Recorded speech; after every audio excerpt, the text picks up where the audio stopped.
चिंता संतानहंतारो यत्पादाम्बुजरेणवः स्वीयानां सान्निजाचार्यान् प्रणमामि मुहुर्मुहुः। यदनुग्रहतो जन्तुः सर्वदुःखातिगो भवेत् तमहं सर्वदा वन्दे श्रीमद्वल्लभनन्दनम्। अज्ञानतिमिरान्धस्य ज्ञानाञ्जनशलाकया चक्षुरुन्मीलितं येन तस्मै श्रीगुरवे नमः। नमामि हृदये शेषे लीलाक्षीराब्धिशायिनम् लक्ष्मीसहस्रलीलाभिः सेव्यमानं कलानिधिम्। चतुर्भिश्च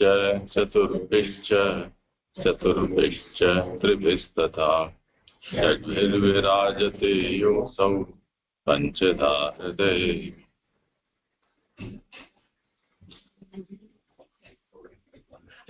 પ્રણામ જે છે હવે અધ્યાય 6 એટલે જે આપણે અત્યારે આનંદરૂપ હરિની આનંદરૂપ લીલા જોઈ રહ્યા છે શાસ્ત્રાર્થ છે અને શાસ્ત્રનો અર્થ છે ભક્તિ શાસ્ત્ર. તો એટલે આ ભક્તિ શાસ્ત્ર હોવાથી આનંદરૂપ હરિની આનંદરૂપ લીલા. એમાં આપણે પ્રથમ સ્કંદ અને દ્વિતીય સ્કંદ જોયો. એમાં એક અધિકાર લીલા અને આ બીજી સાધન લીલા. સાધન લીલામાં આપણે અત્યારે પહેલા પ્રકરણમાં તત્વ ધ્યાનનો નિર્ધાર કર્યો, બીજા પ્રકરણમાં શ્રોતા અને વક્તાનો રસ પ્રસાદ, અને ત્રીજા અત્યારે પ્રકરણમાં આવી રહ્યું છે ઉત્પત્તિ વિમર્શ, એટલે વિમર્શમાં ઉત્પત્તિ અને ઉપપત્તિ. એમાં આપણે પાંચમામાં અનિત્ય જનનમ એનો આપણે જોયું. હવે અત્યારે અધ્યાય 6 આવી રહ્યો છે. એની અનુક્રમણિકા એટલે એનું ટાઇટલ છે પુરુષ સૂક્તમાં કહેલા ભગવાનના વિરાટ દેહનું વર્ણન. તો એમાં પહેલા હું જે પારાયણ કરું છું અધ્યાય 6. એમાં આના નંબર 169. બ્રહ્મા ઉવાચ વાણી અને અગ્નિનું સ્થાન મુખ છે, છંદોનું 7 ધાતુઓ અને હવ્ય કવ્ય અમૃત અને અન્નોનું અને સર્વ રસોનું સ્થાન જીભ છે. સર્વના પ્રાણોનું અને વાયુનું ઉત્તમ સ્થાન એમના નસકોરા છે, અને અશ્વિની કુમારો અને ઔષધિઓનું અને મોદ અને પ્રમોદનું સ્થાન ઘ્રાણો એટલે નાક છે. ત્રીજો શ્લોક.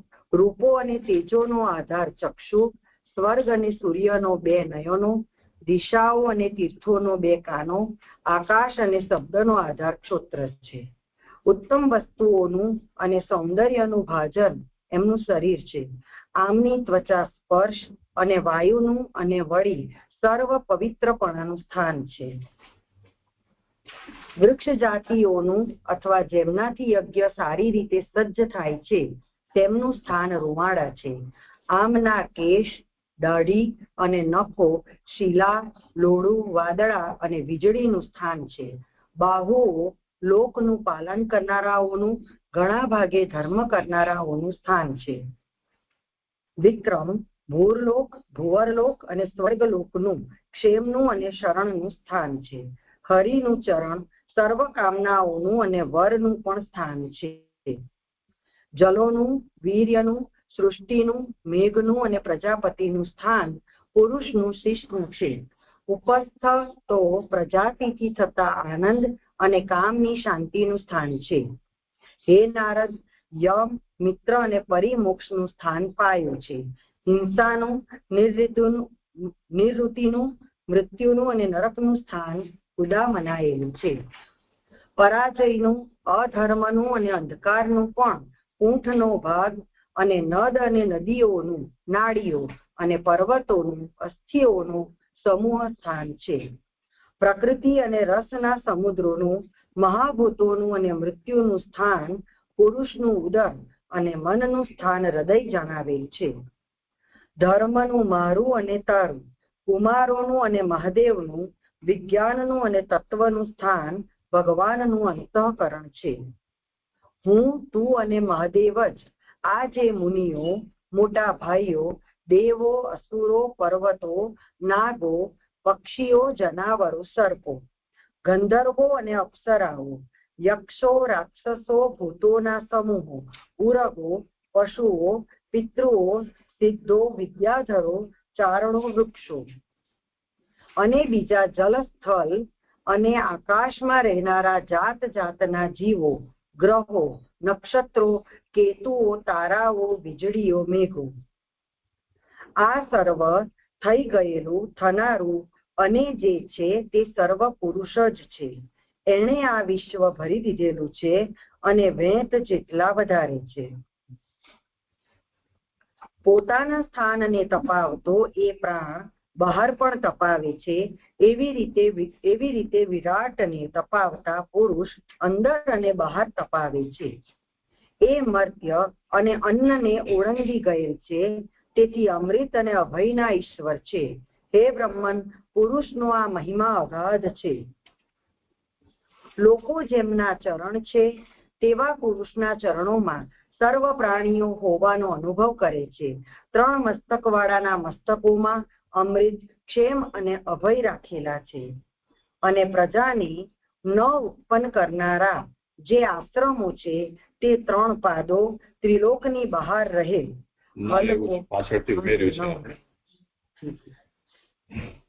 અને પ્રજાને ન ઉત્પન્ન કરનારા જે આશ્રમો છે તે 3 પાદો ત્રિલોકની બહાર રહે.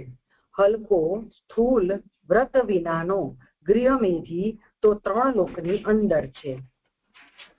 ભોગ વાળો અને ભોગ વગરનો જે અવિદ્યા અને વિદ્યા છે તે બંને માર્ગો પર સંપૂર્ણ ફર્યા.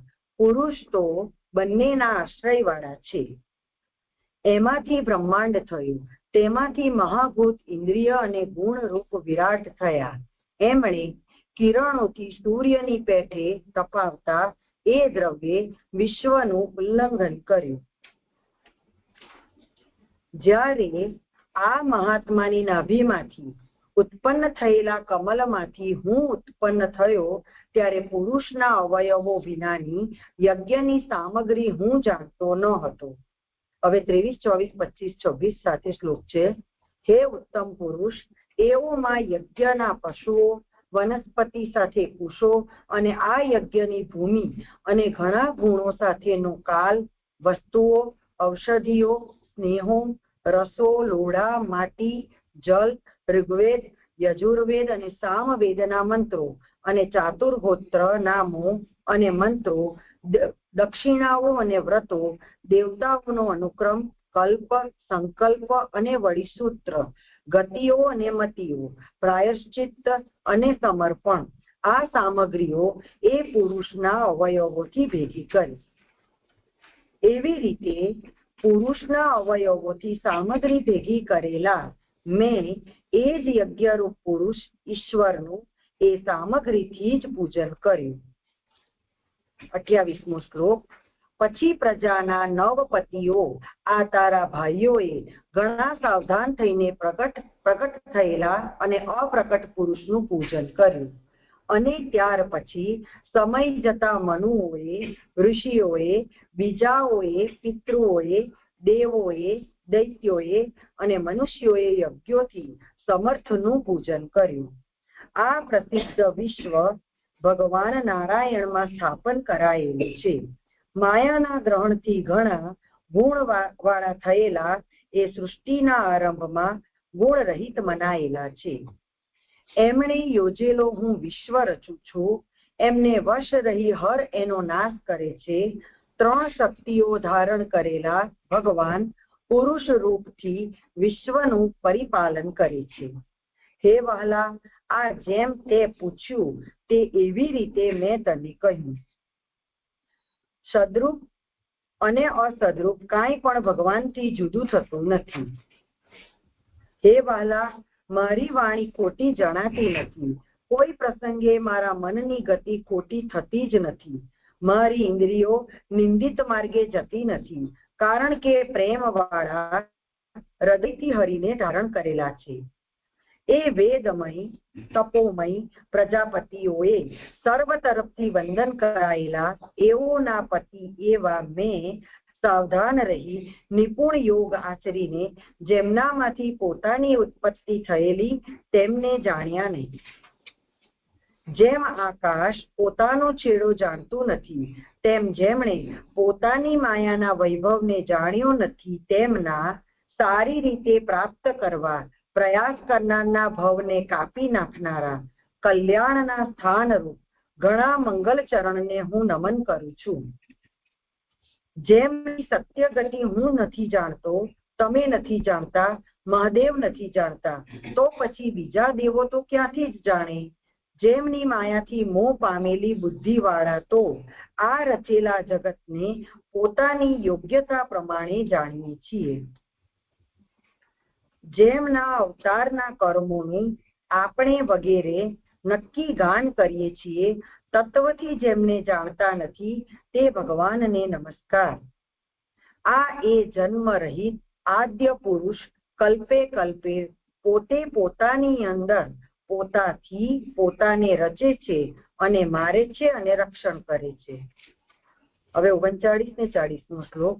હે ઋષિ, જ્યારે પ્રશાંત આત્મા, ઇન્દ્રિયો અને અંતઃકરણ વાળા મુનિઓ વિશુદ્ધ કેવલ અંદરનું સાધુ, અચલ, સત્ય, પૂર્ણ, આદિ અને અંતરહિત, નિર્ગુણ, નિત્ય, દ્વૈત રહિત જ્ઞાન પ્રાપ્ત કરે છે, તે જ સમયે એ દોષવાળા તર્કોથી નાશ પામી તિરોહિત થાય છે. 41મો શ્લોક. સમર્થ પરનો પહેલો અવતાર પુરુષ છે. પછી કાલ, સ્વભાવ, સત અને અસત અને મન, દ્રવ્ય, વિકાર, ગુણ, ઇન્દ્રિયો, વિરાટ, સ્વરાટ, સ્થાવર અને જંગમ અવતારો છે. હું મહાદેવ, યજ્ઞ, આ પ્રજાના દક્ષ વગેરે જે ઈશ્વરો અને તમો વગેરે, ભૂરલોકનું પાલન કરનારા, ભુવરલોકનું પાલન કરનારા, સ્વર્ગલોકનું પાલન કરનારા, તલલોકનું પાલન કરનારા, ગાંધર્વ, વિદ્યાધર અને ચારણોના ઈશ્વરો, જે યક્ષ, રાક્ષસ, સર્પ અને નાગના નાથો અને જે ઋષિઓના ઉત્તમો અને પિતૃઓમાં ઉત્તમ છે, તે ઉત્તમ દૈત્યો, સિદ્ધોના ઈશ્વરો, ઉત્તમ દાનવો અને બીજા જે પ્રેત, પિશાચ, ભૂત, કુષ્માંડ, જલચર જનાવર અને પક્ષીના ઈશ્વરો, જે કાંઈ લોકમાં ભગવાળું, ઇન્દ્રિયોની શક્તિવાળું, મનની શક્તિવાળું, બલવાળું, ક્ષમાવાળું છે, તે શોભા, લજ્જા, લક્ષ્મી, બુદ્ધિ, અદ્ભુત વર્ણ, રૂપવાળું, સ્વરૂપ વિનાનું જે કાંઈ છે તે તત્વ છે. 45મો શ્લોક. હે ઋષિ, ભૂમા પુરુષના જે લીલા અવતારો મુખ્ય રીતે કહે છે, તે કર્ણનો મનનો નાશ કરનારાઓનું પાન કર. તારા માટે આ મનોહર અવતારો હું અનુક્રમે કહીશ. ઇતિ શ્રી લક્ષ્મણ ભટ્ટના પુત્ર શ્રીમદ વલ્લભ દીક્ષિતે રચેલી શ્રી ભાગવતની સુબોધિનીમાં દ્વિતીય સ્કંદનો 6થો અધ્યાય સંપૂર્ણ. હવે ઉपोद्घात કરી રહી છું. એમાં 3 નંબરનું પાનું છે ઉपोद्घातમાં. એમાં નીચેથી બીજો પેરેગ્રાફ. હવે આજે 6થો અધ્યાય છે, જેમાં આપણે પુરુષ સૂક્તમાં કહેલા ભગવાનના વિરાટ દેહનું વર્ણન છે. તો આ 6થા અધ્યાયના પહેલા 11 શ્લોકોથી સર્વ જીવોના લિંગ શરીરની સામગ્રીનો ભગવાનના લિંગ શરીર સાથેનો સંબંધ દર્શાવી પછી સર્વ જીવો પુરુષ જ છે એમ પુરુષ સૂક્તથી શ્લોક 15માં દર્શાવે છે. ભગવાન જ ફલદાતા છે એમ દર્શાવે છે.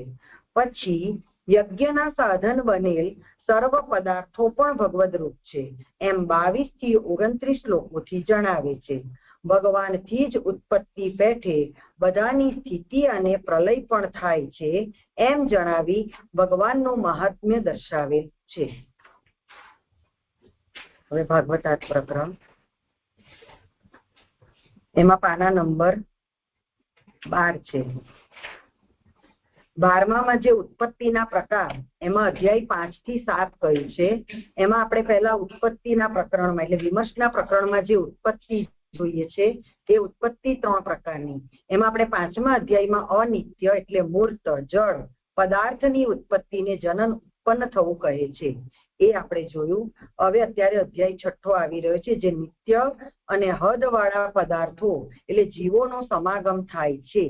અને 7મા અધ્યાયમાં નિત્ય અને હદ વિનાના દેહમાં ભગવાનનું પ્રાકટ્ય. એમાં પેરેગ્રાફમાં કહે છે કે ભગવાન પ્રગટ થાય તેને અવતાર કહે છે. આ 3 પ્રકાર અનુક્રમે 5મા, 6ઠા તથા 7મા અધ્યાયમાં જણાવેલા છે. આથી એમ સૂચવેલું છે કે લોકમાં પણ વસ્તુની ઉત્પત્તિનો નિશ્ચય કરવાથી ભજન કરવાનો નિશ્ચય થાય છે. બીજાએ બનાવેલી જે કોઈ મૂર્તિ હોય તે પહેલા પ્રકારની ઉત્પત્તિ વાળી, બીજું પોતે એટલે જીવે આવાહન કરીને ભજન કરવું તે બીજા પ્રકારની, અને ત્રીજું પોતાની મેળે પ્રકટ થયેલી મૂર્તિ એ ત્રીજા પ્રકારની ઉત્પત્તિ વાળી. એ જે ત્રીજા પ્રકારની મૂર્તિમાં પણ ભગવાન સદા રહે તો તે અવતાર ગણાય. વધારે વિગત શ્રી સુબોધિનીથી પણ જાણવી. 6ઠા અધ્યાયની મધ્યમાં પુરુષ સૂક્તનો અર્થ કહેલો છે. એ શ્લોક 15માં આવશે. તે આ જ અર્થ સૂચવે છે કે પહેલું એટલે બીજાએ કરેલું મૂર્તિનું ભજન લૌકિક છે, બીજું એટલે પોતાનું આહ્વાન કરીને કરેલું ભજન વૈદિક છે, ત્રીજું પોતાની મેળે પ્રગટ થયેલી ભગવાનની મૂર્તિનું ભજન એ અંદરના અનુભવથી સિદ્ધ થયેલું છે. તેમાં મધ્યમ વૈદિક ભજન 2 પ્રકારનું છે. એમાં આ અધ્યાયમાં કહેશે એક કે હું બ્રહ્મ છું એવા અનુભવ રૂપ ભજન 6ઠા અધ્યાયના પહેલા 21 શ્લોકોથી જણાવેલું છે. બીજું યજ્ઞના સાધન બનેલા સર્વ પદાર્થો પણ ભગવદ રૂપ હોવાથી યજ્ઞ રૂપનું ભજન તે જ અધ્યાયના 22 થી 29 સુધીના શ્લોકોથી કહેલું છે. તો આટલો વિષય 6ઠા અધ્યાયમાં આવશે. હવે અધ્યાયમાં પહેલા કારિકા.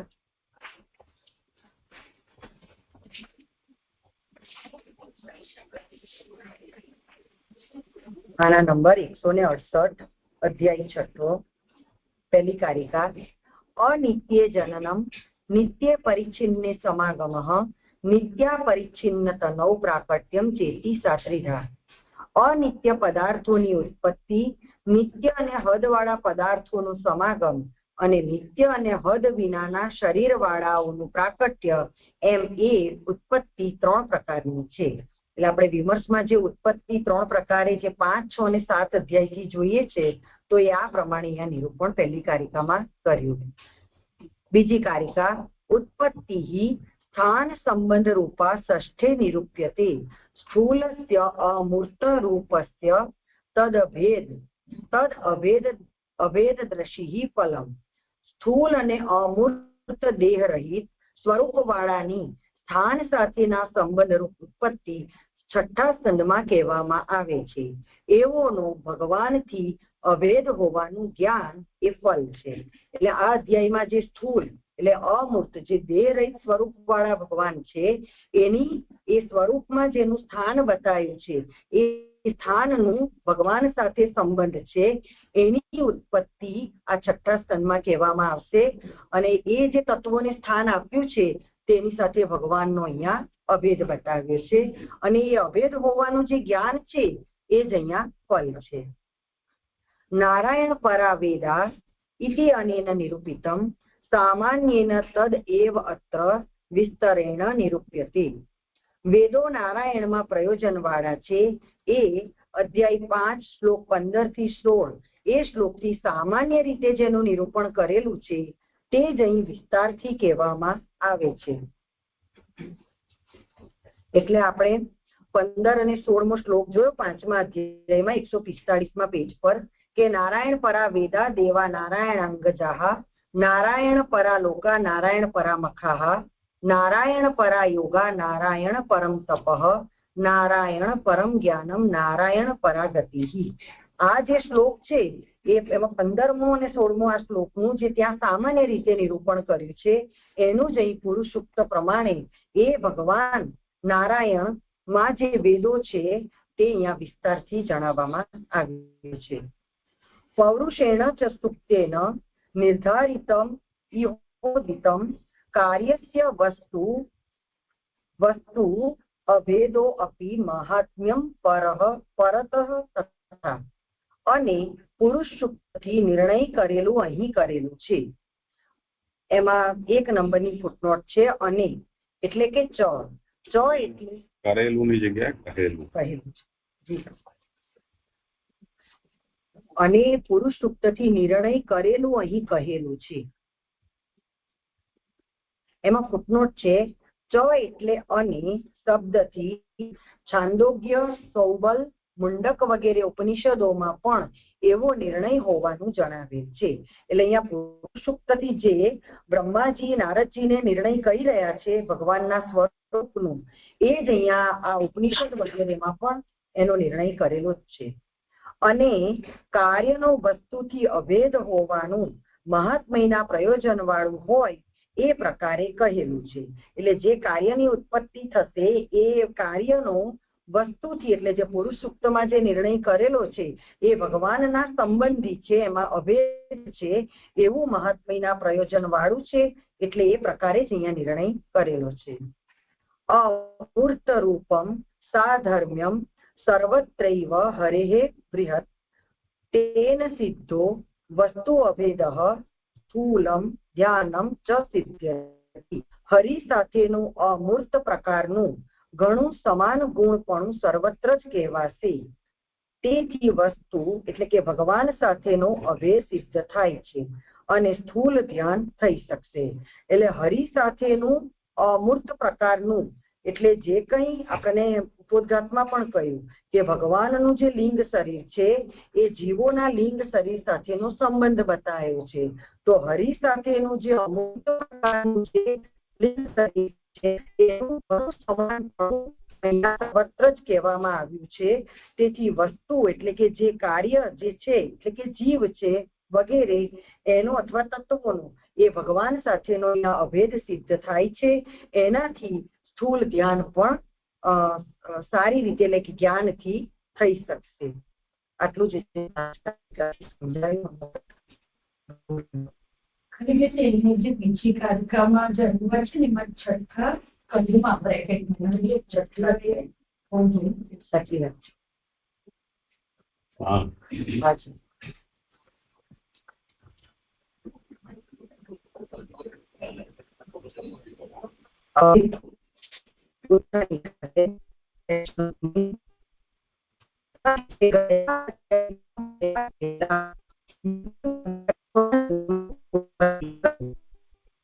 એટલે સ્થૂલ અધિભૌતિક પદાર્થો એની જન્મરૂપ ઉત્પત્તિ આપણને 5મા અધ્યાયમાં કહી. ન કહેલા કાલ વગેરેમાં પણ ભગવાનપણું હોવાનું સ્પષ્ટ પ્રકારે કહ્યું. જે આપણે કાલે પણ જોઈ ગયા, કાલ, કર્મ, સ્વભાવ વગેરે એ ભગવદ રૂપ છે, ભગવાનપણું છે, એ પણ આપણને સ્પષ્ટ પ્રકારે આગલા પૂર્વના અધ્યાયમાં કહ્યું. હવે અમૂર્ત જીવોનો મૂર્ત પદાર્થ સાથેનો સંબંધ કહેવામાં આવે છે. પહેલા દેવો વગેરે જે ઉત્પન્ન થયેલા કયા તેઓ પણ દેહ સહિત જ ઉત્પન્ન થયેલા હોવાથી એક એવોમાં જે અમૂર્ત રૂપ જીવ તે હવે જુદું પાડી વિરાટમાં સર્વત્ર પ્રવેશ કરેલા ભગવાનના સ્થૂલ અમૂર્ત સ્વરૂપ સાથે એનો સંબંધ કહેવામાં આવે છે. એમાં પેલા 2 નંબરની ફૂટનોટ કે ભગવાનના સ્વરૂપમાં એ રહેલા છે એવો સંબંધ. એટલે મૂર્ત એટલે અનિત્ય અને હદ વાળા પદાર્થ એટલે કે જળ પદાર્થ. અમૂર્ત એટલે નિત્ય અને હદ વાળા પદાર્થ એટલે જીવ. એટલે ભગવાનના સ્વરૂપમાં રહેલા છે એવો સંબંધ અહીંયા જળ પદાર્થ અને જીવ પદાર્થોનો બતાવવામાં આવ્યો છે. એટલે એવો સંબંધ બતાવવો છે. એટલે જે અમૂર્ત જીવોનો મૂર્ત પદાર્થ સાથેનો સંબંધ એ હવે આ અધ્યાયમાં કહે છે. અને પહેલા જે દેવો વગેરે જે ઉત્પન્ન થયેલા, જે ઇન્દ્રિયોના અધિષ્ઠાતા દેવો વગેરેની જે વાત આવી, એવો પણ દેહ સહિત જ ઉત્પન્ન થયેલા હતા. એટલે એ ઉત્પન્ન થયેલા હોવાથી અહીંયા એવોમાં પણ અમૂર્ત જીવ, અમૂર્ત રૂપ જીવ એટલે ભગવાનનો સંબંધ એમની સાથે પણ, એટલે અહીંયા આધ્યાત્મિક પદાર્થ રીતે ઓળખી શકાય એવું મને સમજમાં આવે છે. તેને હવે જુદું પાડશે અને એ આધ્યાત્મિક પદાર્થોને વિરાટમાં સર્વત્ર પ્રવેશ કરેલા જે ભગવાનનું સ્થૂળ અમૂર્ત સ્વરૂપ છે એની સાથે એનો સંબંધ બતાવશે. એટલે કે ભગવાનનું સ્થૂળ રૂપ અને ભગવાનનું અમૂર્ત રૂપ આ બંને સાથેનો સંબંધ અહીંયા આ અધ્યાયમાં બતાવવામાં આવે છે. એવું જે મને સમજાય છે. આગળ કે છે જીવનું પ્રકરણ હોવાથી આના 2 સાધન અને 3 ફલ ઉત્પત્તિથી કહેવા જોઈએ. એટલે આપણને જે અહીંયા 1, 2, 3 ને 4 બતાવી રહ્યા છે એમાં પહેલામાં આપણને એવોમાં જે અમૂર્તરૂપ જીવ છે એને છૂટું પાડીને વિરાટમાં એનો પ્રવેશ કરીને ભગવાનના સાથેનો સંબંધ બતાવે છે. બીજું એમાં સાધનમાં 3 નંબરની ફૂટનોટ છે કે અધિકારીનું સ્વરૂપ. અને ત્રીજું ફલ એ પણ ઉત્પત્તિથી કહેવા જોઈએ. તો ફલ એટલે એમાં 4 નંબરની ફૂટનોટમાં કહે છે કે 4 પ્રકારના સુખ. હવે અહીંયા સાધન એટલે અહીંયા કેવી રીતે અધિકારીનું સ્વરૂપ, એટલે તે એનું સ્થાન જે આપવાનું છે એની અધિકારીનું સ્વરૂપ અહીંયા સમજવાનું. આ એક થોડું મને નથી સમજાતું. અને ફલથી ઉત્પત્તિ એ તો આગળ શ્લોકમાં એવું આવી રહ્યું છે કે 4 પ્રકારના સુખ આપે છે, તપોલોક, જનલોક ને એવી રીતે. ત્યાં એ 4 પ્રકારના જીવોને 4 પ્રકારનું સુખ મળે છે. અનિત્ય સુખ એક પ્રકારનું ને 3 એ મને અહીંયા એવું આવી રહ્યું હોય એવું લાગે છે. એટલે ફલ ઉત્પત્તિથી કહેવા જોઈએ. અને ચોથું ભગવાનના મહાત્મ્ય અમૂર્ત છે તે પણ અહીં કહેવામાં આવે છે. અને તેથી અહીં 4 પદાર્થો કહેવાશે. અમૃતપણું સમાન ધર્મ હોવાથી 1 અધ્યાયમાં એ કહેલ છે. એમાં ચોથામાં જે ભગવાનનું મહાત્મ્ય અમૂર્ત છે એમાં 5 નંબરની ફૂટનોટ, મહાત્મ્ય એટલે સર્વ વિરુદ્ધ ધર્મો વાળા હોવા પણ. એટલે ભગવાન વિરુદ્ધ ધર્મના આશ્રય છે એટલા માટે એ એમનું મહાત્મ્ય જ છે. એટલે એ ભગવાનનું મહાત્મ્ય અમૂર્ત છે એ પણ અહીંયા 6થા અધ્યાયમાં કહેવામાં આવે છે. અને તેથી અહીં 4 પદાર્થો કહેવાશે. એમાં 6 નંબરની ફૂટનોટ કે 4 પદાર્થો એટલે સંબંધ, સાધન, ફલ અને મહાત્મ્ય. જે આપણને અહીંયા કહ્યું 1 નંબરનું એમાં સંબંધ કયો? અમૂર્ત, ભગવાનના સ્થૂળ અમૂર્ત સ્વરૂપ સાથેનો સંબંધ. પછી સાધન 2, ત્રીજું ફલ અને આ ચોથું ભગવાનનું મહાત્મ્ય. આ રીતે અહીંયા 4 પદાર્થો કહેવાશે. અમૃતપણું સમાન ધર્મ હોવાથી 1 અધ્યાયમાં એ કહેલ છે. અમૂર્ત પણ સમાન ધર્મ હોવાથી 1 અધ્યાયમાં એ કહેલ છે. આરંભમાં બધાએ જીવોના લિંગ શરીરની સામગ્રી ભગવાનના લિંગ શરીર સાથેના સંબંધ વાળી હોવાનું કહે છે. એટલે આગળના જે શ્લોકો છે એમાં જે પણ જીવોના લિંગ શરીરની જે કઈ સામગ્રી છે એ ભગવાનના લિંગ શરીર સાથેના સંબંધ વાળી છે. એ આપણને 1 થી 21 શ્લોક સુધી બતાવે છે. અને 22 શ્લોકથી યજ્ઞની સામગ્રીથી એ આપણે હમણાં જોઈ ગયા એ પ્રમાણે બતાવે છે. 1 થી 7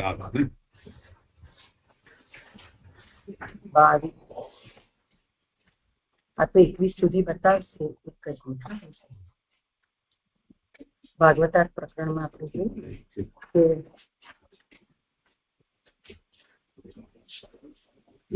21 શ્લોકોથી એટલે હું બ્રહ્મ છું એવા અનુભવરૂપ ભજન 6થા અધ્યાયના પહેલા 21 શ્લોકોથી જણાવ્યું છે.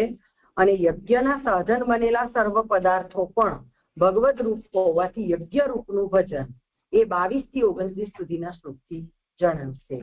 તો આ જે મધ્યમ વૈદિક પ્રકારનું ભજન છે એને અહીંયા 2 પ્રકારના શ્લોકોથી વર્ગીકરણ કર્યું છે. એટલે લિંગ શરીરની સામગ્રીનો સંબંધ જે છે એ 11 શ્લોકથી છે. હા, એ જરા ત્યાં 11 શ્લોક.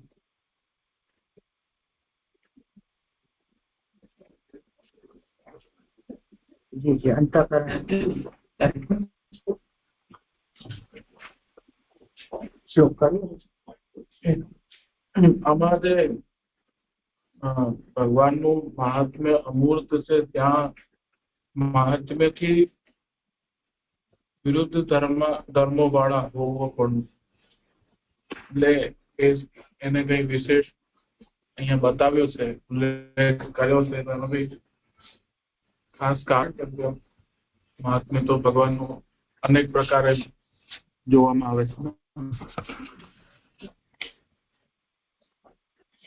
એટલે અહીંયા એવું વિરુદ્ધ ધર્માશ્રય વાળું હોય એવું શું આવે છે એ જરા સમજાયું નહીં. એમ અહીંયા વિશેષ કયું છે એટલે જે બધા આગળના શ્લોકમાં આવી રહ્યું છે ભગવાન વિરુદ્ધ ધર્મના આશ્રય છે. 17મા શ્લોકમાં એનું બહુ સારી રીતે નિરૂપણ કર્યું છે. એ જ અહીંયા કારિકા એમાં બતાવી રહ્યા છે. મહાપ્રભુજી કે જે મહાત્મય ભગવાનનું છે તે અમૂર્ત છે, એટલે કે ભગવાનનું જે સ્થૂળ અમૂર્ત છે સ્વરૂપ એની સાથે આ મૂર્ત સ્વરૂપ સાથે એનો સંબંધ છે. તો ભગવાનનું વિરુદ્ધ ધર્માશ્રય થયું ને, મૂર્ત સાથે અમૂર્તનો સંબંધ. તો ત્યાં શંકા પણ કરી રહ્યા છે કે આ કેવી રીતે મૂર્તનો અમૂર્ત સાથે સંબંધ હોય તો એ તો ભેદ જ થઈ ગયો ને, અભેદ તો રહેશે નહીં. ત્યાં મહાપ્રભુજી સિદ્ધ કરે છે કે ભગવાનનો આ ગુણ છે કે જે વિરુદ્ધ ધર્મના આશ્રય વાળા હોવાથી આ સંબંધ અહીંયા સ્થાપિત કર્યો છે, એનાથી જ ભગવાનનું મહાત્મ્ય છે. એ આપણને 17મા શ્લોકમાં આપશે. ઠીક છે.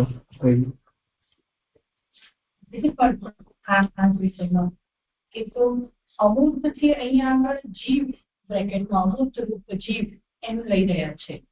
ભગવાનનું મહાત્મ્ય અમૂર્ત છે.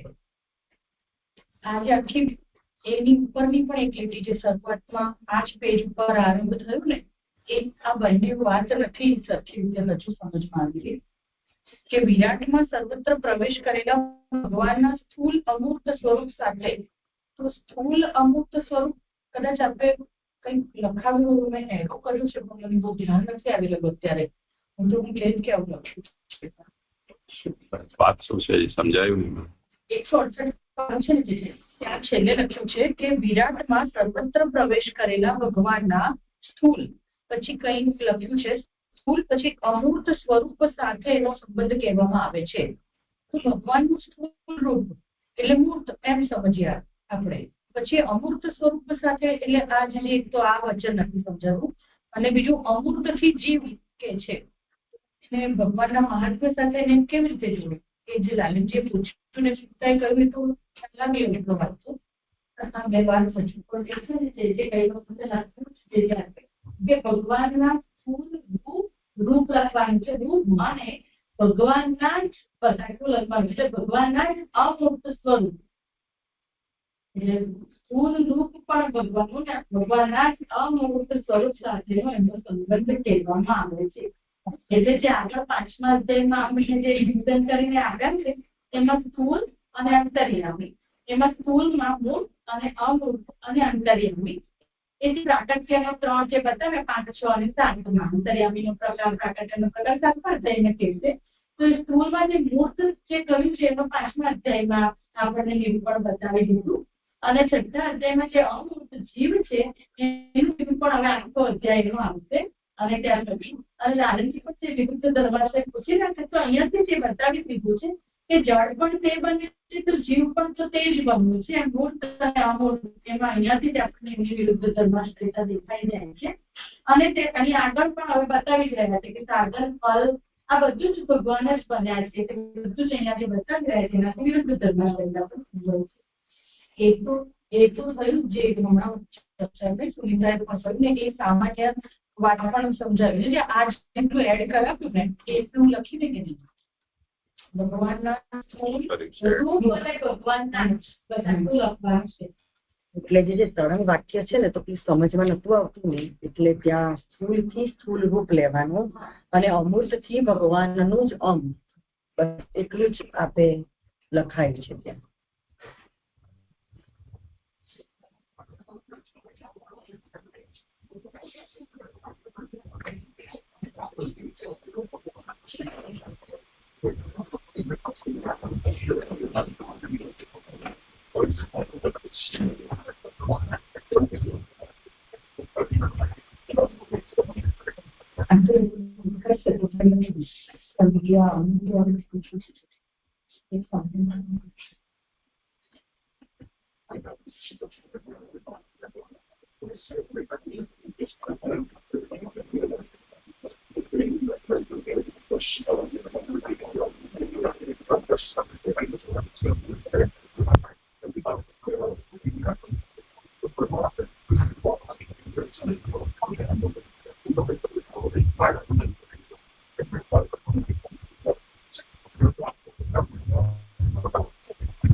એક વાત તો અહીંયા એ છે જેમ આના પહેલા ઉपोદઘાતમાં આ વાત સમજાવવામાં આવી કે અહીંયા જે જીવોના લિંગ શરીરની સામગ્રી ભગવાનના લિંગ શરીર સાથેના સંબંધવાળી હોવાનું અહીંયા 11 શ્લોકથી નિરૂપણ કરવામાં આવી રહ્યું છે. એવી રીતે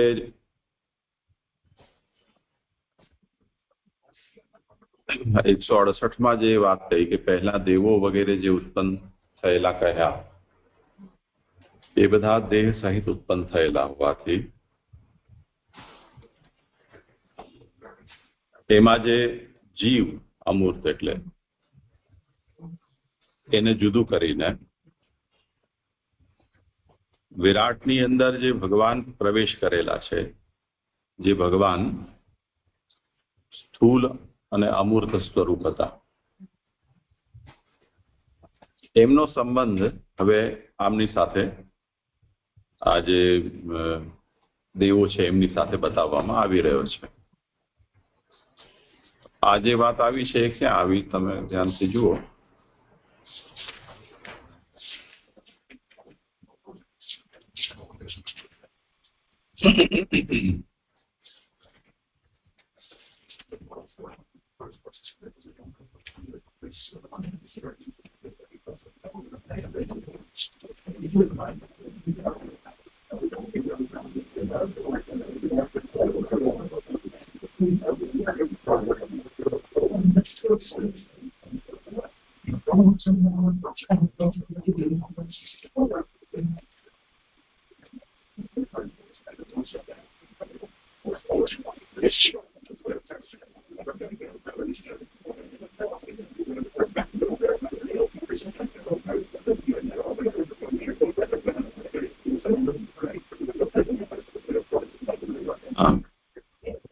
ચોત્રીસમાં શ્લોકમાં કાલ કર્મ સ્વભાવસ્થો અજીવો અજીવમ અજીવયત.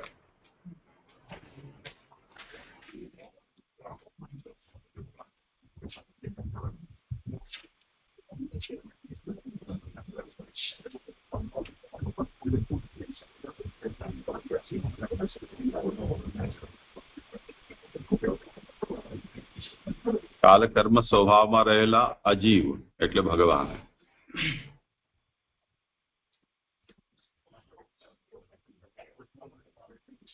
અજીવમ એટલે આ સ્થૂલ વિરાટ, એને અજીવયત જીવતું કર્યું.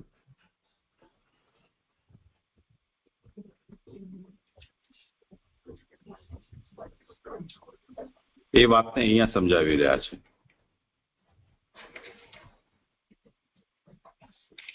એટલે ભગવાન આ વિરાટમાં સર્વત્ર પ્રવેશ કરેલા ભગવાનના સ્થૂલ અમૂર્ત સ્વરૂપ સાથે અજીવમ એનો સંબંધ, એને જીવિત કર્યો.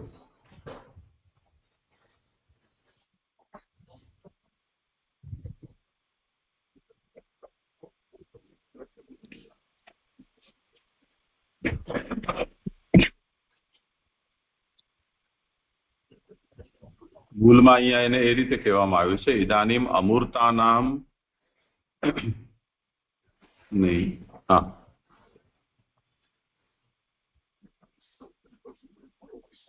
યેપી પૂર્વમ દેવાદયઃ ઉત્પન્નાઃ ઇત્યુક્તાઃ.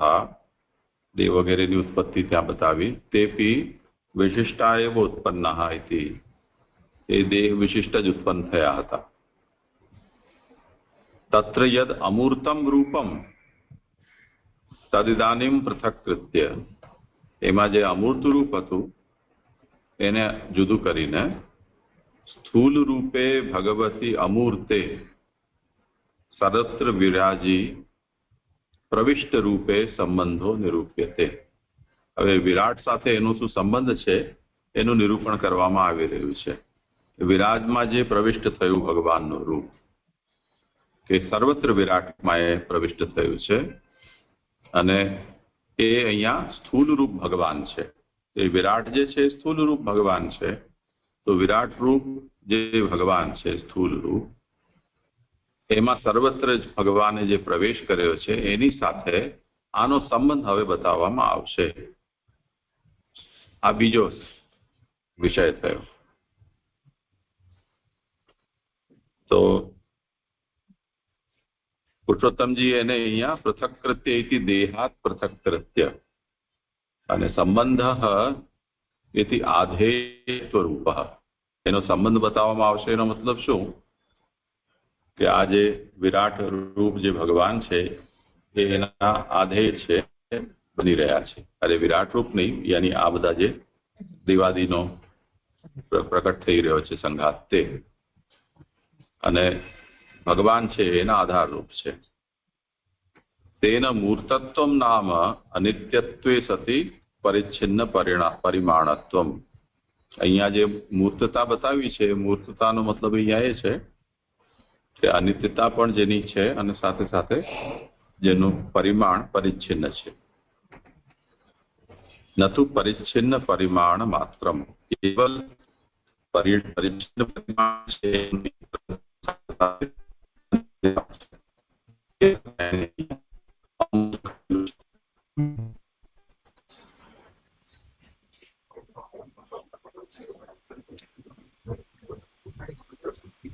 અરે અમૂર્ત નહીં, મૂર્ત કહેલું છે.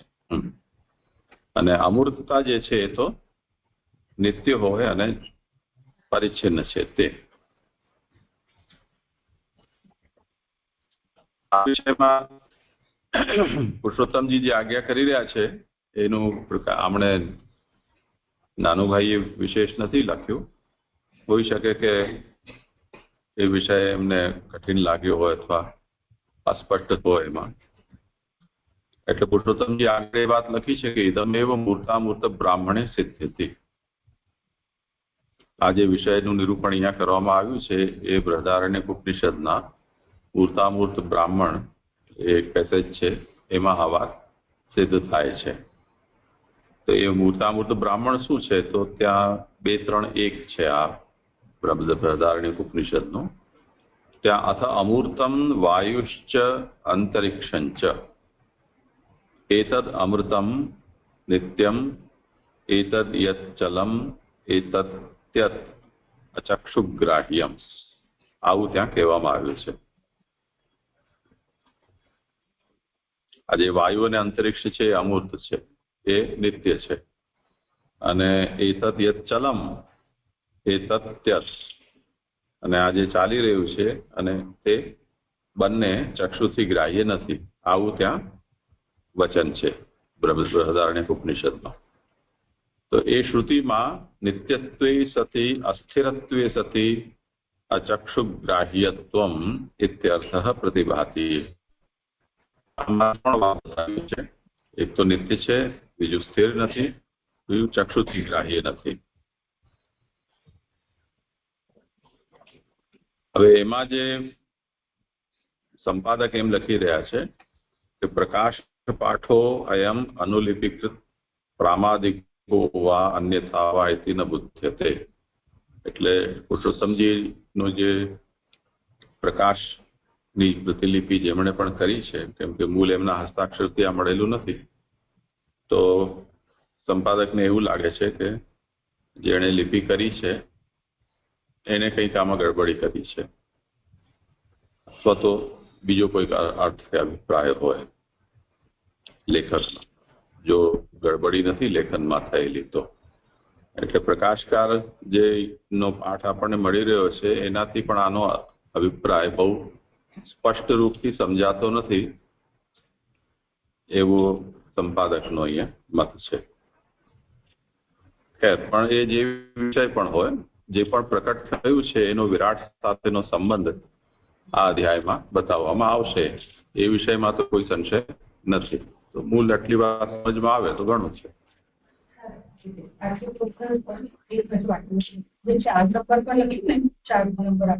ભગવાનનું મહાત્મ્ય અમૂર્ત છે. ભગવાન મહાત્મ્ય વિરુદ્ધ ધર્માશ્રય એ તો આપણને સમજાય છે, પણ એ મહાત્મ્ય અમૂર્ત છે તે પણ કહેવામાં આવે છે. ભગવત મહાત્મ્ય વિરુદ્ધ ધર્માશ્રયતાને જે ઉદ્યોગમાં પણ લખ્યું કે વિરુદ્ધ ધર્મ વાળા એને અમૂર્ત કેવી રીતે, કે અમૂર્તથી આપણે જો જીવ સમજીએ તો કેવું રીતે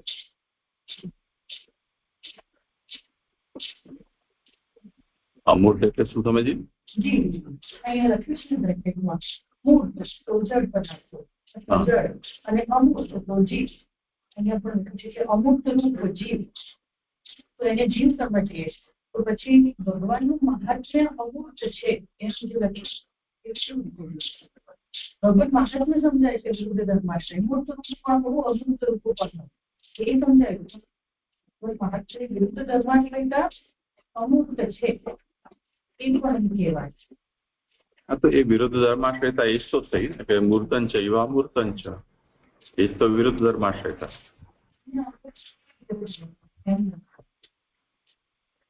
મૂર્ત હોવામાં તો કઈ એ છે જ નહીં. મૂર્ત હોવા છતાં અમૂર્ત, તો એ મહાત્મ્ય થઈ ગયું ને. એ વિષય આપણી સામે છે, આગ છે, એ આપણે સિદ્ધ વસ્તુ છે. પણ આપણને કોઈ એમ કે તમે આને અડો, આ ઠંડી છે, તો અગ્નિનું શૈત્ય ગુણ એ તો પ્રકટ નથી, વિરુદ્ધ છે. તો આ શીતલ અગ્નિ છે એવું યદિ આપણે કોઈ સમજાવી શકે તો એ મહાત્મ્યનો વિષય થઈ ગયો. તો જે મૂર્ત છે વિરાટ અત્યારે એ મૂર્ત છે, એની અમૂર્તતા એનું મહાત્મ્ય થઈ ગયું. તો જે છુપું છે મહાત્મ્ય છે, જે પ્રકટ છે એ તો સિદ્ધ છે, અનુભૂત છે. એ રીતે એનો અર્થ સમજી શકાય. અને બીજી વસ્તુ એ છે કે વિરુદ્ધ ધર્માશ્રયતા મહાત્મ્ય હંમેશા સાપેક્ષ છે. આપણા માટે જે મહાત્મ્યનો વિષય બની શકે છે એ જેમના ભીતર પોતાનામાં એવી શક્તિ સામર્થ્ય હોય એમના માટે મહાત્મ્ય ન ગણાય. દાખલા તરીકે યોગી છે, તો એવું કહેવાય છે કે યોગીઓમાં પણ એ જાતની શક્તિ છે. અણિમા મહિમા એટલે અણુથી અણુ થઈ જાય, મોટાથી મોટા થઈ જાય. દાખલા તરીકે હનુમાનજી. તો જે વિરુદ્ધ ધર્માશ્રયતાને મહાત્મ્યના રૂપમાં ભગવાનના આપણે વર્ણિત કરતા હોઈએ, એ જો હનુમાનજીને એ સામર્થ્ય સિદ્ધ જ હોય તો પછી વિરુદ્ધ ધર્માશ્રયતા એ ભગવાનના મહાત્મ્ય તરીકે હનુમાનજીને નહીં જણાય, આપણા જેવાને જણાય. તો મહાત્મ્ય જે છે હંમેશા સાપેક્ષ છે. તો આપણા જેવા માટે આ જે મહાત્મ્ય છે એ વિરુદ્ધ ધર્માશ્રયતાના રૂપમાં હોઈ શકે. એ રીતે આપણે એને સમજી શકીએ. એટલે પુરુષોત્તમજી આને એ રીતે જ સમજાવેલું છે કે મહાત્મ્યમિતિ વિરુદ્ધ ધર્માશ્રયત્વાદિ રૂપમ. તો ભગવાનનું જે મહાત્મ્ય છે એ અમૂર્ત છે તે વાત અહીંયા નિરૂપણ કરવામાં આવશે ચોથા ક્રમમાં. એ અમૂર્ત ભગવાનનું જે સામર્થ્ય છે, અમૂર્તતા, એ વિરુદ્ધ ધર્માશ્રયતાના રૂપમાં અહીંયા નિરૂપણ કરવામાં આવશે. તો એ હમણાં કયું 17મો શ્લોક કંઈ કયો ને ત્યાં એ વિષય આવશે. તો તે રૂપમાં અહીંયા, તો એ અર્થમાં આપણે અહીંયા એમ સમજવાનું છે કે આ વાત જે કહેવામાં આવી રહી છે એ આ અધ્યાયમાં જે વિષયનું નિરૂપણ કરવામાં આવનાર છે એને સંદર્ભમાં આ વાત છે. આ સર્વસામાન્ય વાત છે, સંદર્ભના અનુસાર એને સમજવું.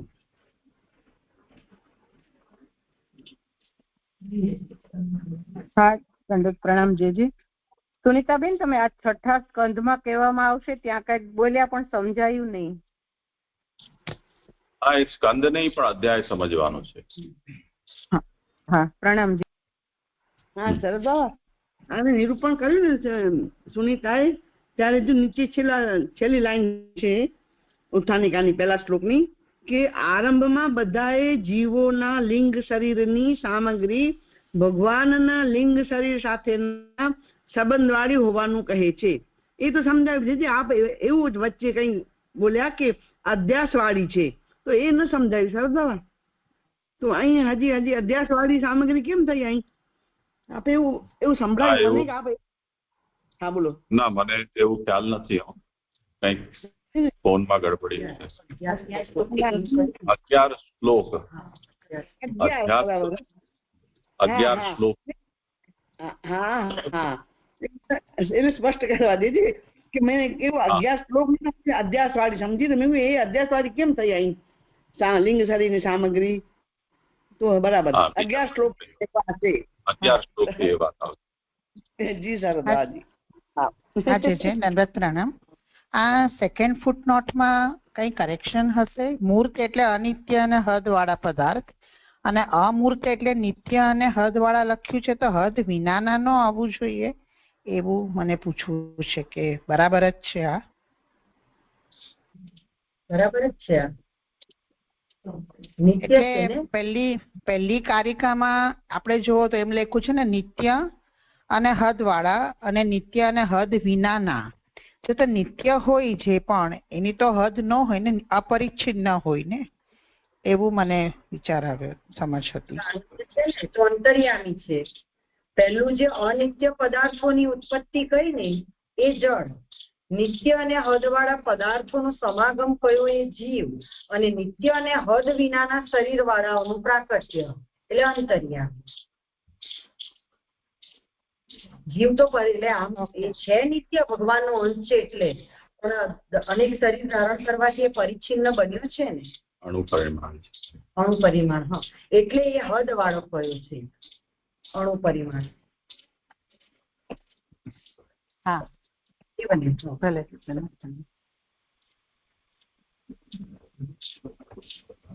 દંડવત પ્રણામ. આ છે ને તો પહેલા નંબરની કારિકામાં અનિત્ય પદાર્થોની ઉત્પત્તિ, નિત્ય અને હદ વાળા પદાર્થોનો સમાગમ અને નિત્ય અને હદ વિનાના શરીર વાળાઓનું પ્રાગટ્ય એમ જે કહ્યું ને, તો એમાં સુનિતા એવું કહ્યું કે નિત્ય અને હદ વિનાના એટલે અપરિચ્છિન્ન, તો ત્યાં અંતર્યામીને લેવાના. તો મને ખાલી એટલું પૂછવું હતું કે અંતર્યામી લેવાના, કેમ કે મને એવું વિચાર આવ્યો કે અહીંયા નિત્ય અને હદ વિનાના શરીર વાળાઓનું પ્રાગટ્ય અંતર્યામીનું કેવી રીતે થાય, કેમ કે હદ વિનાના કેવી રીતે હોય? જેમ આપણી બોડીમાં અંતર્યામી છે, તો હદ વિનાના એને આપણે કેવી રીતે સમજવાના? એ મને ક્વેશ્ચન છે. અને આમાં કોઈ અવતારો આવે કે ના આવે? એ અવતારો પણ કાઉન્ટ કરવા ને સુનીતા? નિત્ય અને હદ વિનાના એ આનંદના અવતારો જ છે, એટલે હદ વિનાના કયા છે અંતર્યામી. એનું તો પ્રગટ ને અપ્રગટ જ. નિત્ય અને હદ વિનાના શરીર વાળાનું પ્રાકટ્ય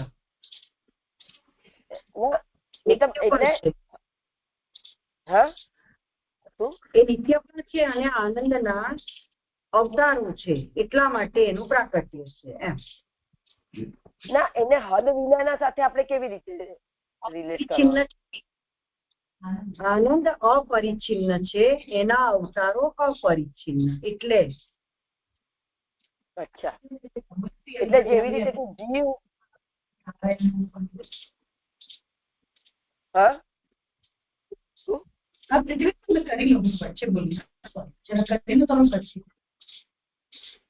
એટલે કે જીવનો જેમ હદ વાળા કયા, તો એ કેમ કયા હદ વાળા? કે કેમ કે એ અણુપરિમાણ છે એનું, જીવનું, એટલે એ કોઈ એક પરિમાણ છે, એટલે એમ જે હમણાં સમજાયું ને, એટલે એ હદ વાળા છે.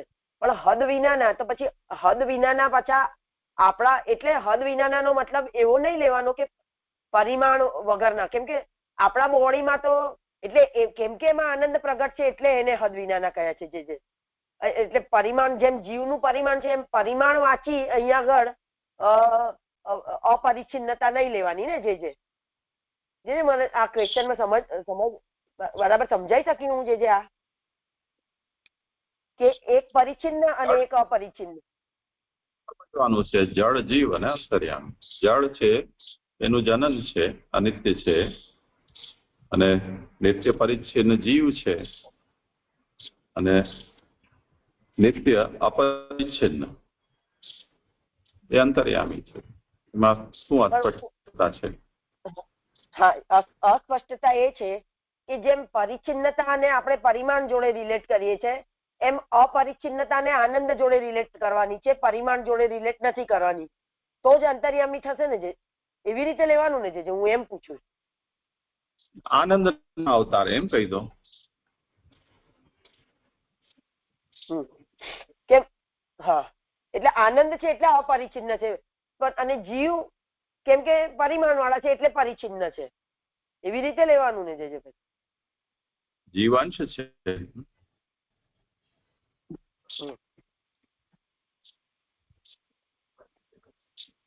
અણુપરિમાણ છે, અંશ છે. પ્રશ્ન છે એ સંબંધમાં કે પછી એમને શરીર વાળાઓનું કેમ કીધું? અંતર્યામીને શરીર વાળા ક્યાં છે? આપણે જેમણે કીધું ને કે નિત્ય અને હદ વિનાના શરીર વાળાઓનું, એને શરીર વાળા કેમ? અવતાર થાય તો પ્રકટ થઈ જાય ને. અંતર્યામી તો આપણા અંદર બિરાજે છે. એ તો બરોબર છે. જે પ્રાકટ્ય જે થઈ રહ્યો છે એની વાત છે, અવતારની વાત છે ને, આપણા અંદર છે એની વાત નથી. એ તો જે સંદર્ભ અનુસાર અહીંયા જેનું વર્ણન આવશે એની વાત થઈ રહી છે. તો એના માટે તો આખો અધ્યાય છે ને, 7મો અધ્યાય આખો એ અવતારોનું નિરૂપણ કરનારો છે. એટલે જે આપણા શરીરમાં જે અંતર્યામી છે એની વાત નથી ને? ના.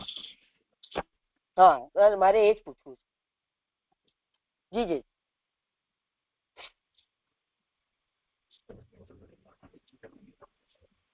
હવે શ્લોક પહેલો.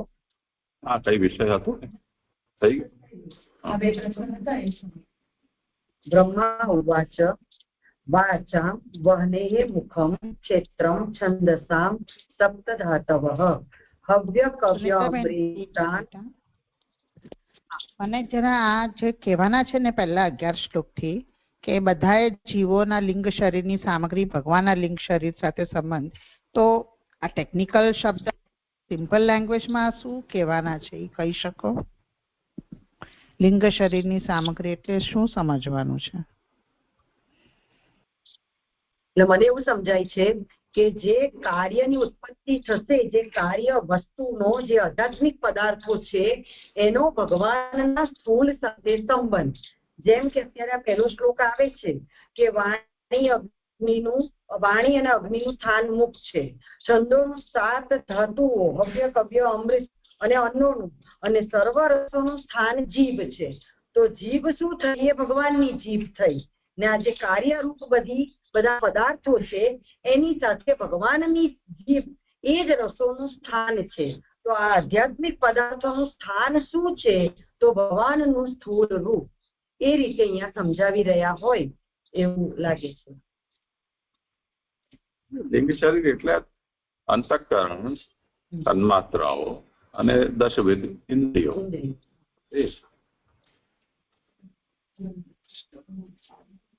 એટલે આપણા જીવોના, એટલે આપણા લેવલની વાત છે ને જે એટલે આપણા અંતઃકરણ ને જે બધું આપ હમણાં બોલ્યા ઇન્દ્રિયો, એ બધું ભગવાનના સ્થૂળ સાથે કનેક્ટ કરવાનું છે એવું સમજવાનું છે. ભગવાનના લિંગ શરીર સાથે એટલે વિરાટ સાથે.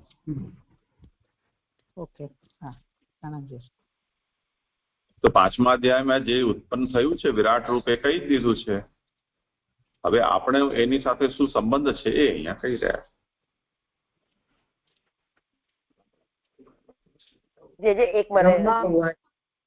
એક મિનિટ, મારે એટલે આપણે હમણાં ગઈ વખતે બેલાબેને એવો ક્વેશ્ચન કરેલો હતો કે આ જે માત્રાઓ છે એ માત્રાઓ અને ઇન્દ્રિયો વર્ક કેવી રીતે કરે છે. તો જે એમ સમજાવ્યું કે જે માત્રાઓ છે એ વિષયોમાં છે અને ઇન્દ્રિયો એ માત્રાઓથી એ તત્ત વિષયને ગ્રહણ કરે છે.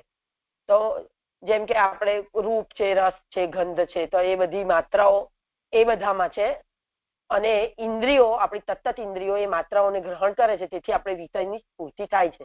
એમ જે સમજાયું. પણ જે આપણામાં પણ છે ને, જેમ કે કર્મેન્દ્રિય અને જ્ઞાનેન્દ્રિય, એને આપણે એ જ રૂપ રસ ગંધ એ આપણામાં પણ તન્માત્રા છે. તો પછી અંદરની તન્માત્રાઓનો શું વર્ક કેવી રીતે, એટલે એને કેવી રીતે સમજવાનું છે? જસ્ટ ખાલી મને અત્યારે એવો વિચાર આવ્યો. શું અંદરની તન્માત્રા એટલે શું? આપણી જ્ઞાનેન્દ્રિયો છે ને, જ્ઞાનેન્દ્રિયો છે ને, રૂપ રસ ગંધ સ્પર્શ શબ્દ, ના સોરી કર્મેન્દ્રિયો. હા, તે શું? કર્મેન્દ્રિયો શું? એક તો 5 કર્મેન્દ્રિયો, એક તો 5 કર્મેન્દ્રિયો, 5 જ્ઞાનેન્દ્રિયો. એ જ્ઞાનેન્દ્રિયો છે એ જ તન્માત્રાઓ છે ને જે આપણી તન્માત્રા તો શબ્દ સ્પર્શ રૂપ રસ ગંધ છે. એ આપણા બોડીમાં ખરી કે નહીં? આપણા બોડીમાં પણ એ ખરી કે નહીં? જે હોય જ ને.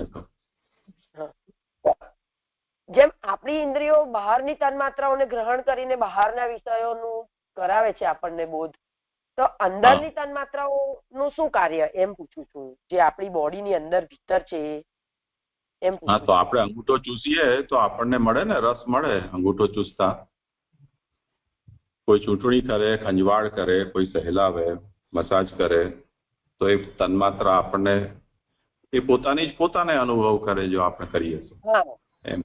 બહુ લાગી હોય ને આપણા અંગને. ઘણા લોકો વાળ ન ખાતા હોય છે,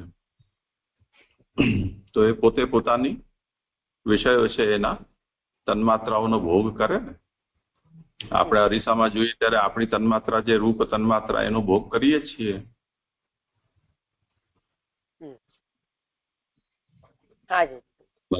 હા, મત્સ્ય ગંધા હતી તો એ હોતી જશે ને.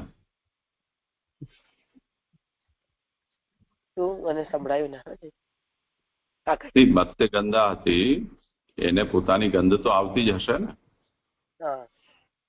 તો એની એના ગંધ તન્માત્રા છે એનું ગ્રહણ કરે એમ બધામાં જ. અને એવું પણ વિચારી શકાય કે આપણો બોધ કરાવવા માટે આપણી તન્માત્રાઓ બીજાને, આપણો બોધ બીજાને કરાવવા માટે આપણી તન્માત્રાઓ ઉપયોગી થાય એવું વિચારી શકાય ખરું છે એની અંદર?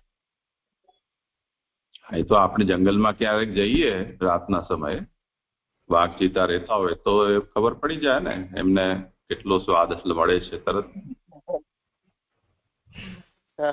બીજા માટે તો છે. હા, એટલે મને થોડુંક અંદર થયું છે.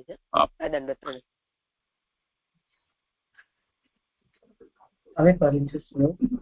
બ્રહ્મા ઉવાચ વાચામ વહનેહે મુખમ ક્ષેત્રમ છંદસામ સપ્તધાતવઃ હવ્ય કવ્ય અમૃતાન નાનામ જીવા સર્વરસસ્ય ચ. વાણી અને અગ્નિનું સ્થાન મુખ છે, છંદોનું 7 ધાતુઓ અને હવ્ય કવ્ય અમૃત અને અન્નોનું અને સર્વ રસોનું સ્થાન જીભ છે.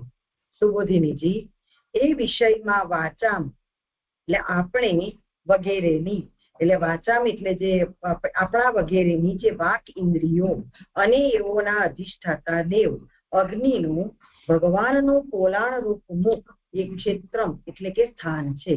એટલે જે આપણી ઇન્દ્રિય છે, વાક ઇન્દ્રિય અને એમના જે અધિષ્ઠાતા દેવ છે તેનું એ અગ્નિનું ભગવાનનું જે પોલાણ રૂપ મુખ છે એ અગ્નિનું સ્થાન છે, દેવરૂપ અગ્નિનું.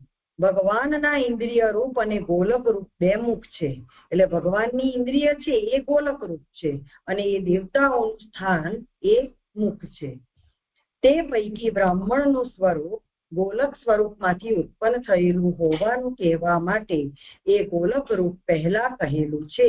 તેવી રીતે પાતાળ વગેરે પણ ભગવાનના અવયવોમાંથી ઉત્પન્ન થયેલા અને એમાં રહેલા છે.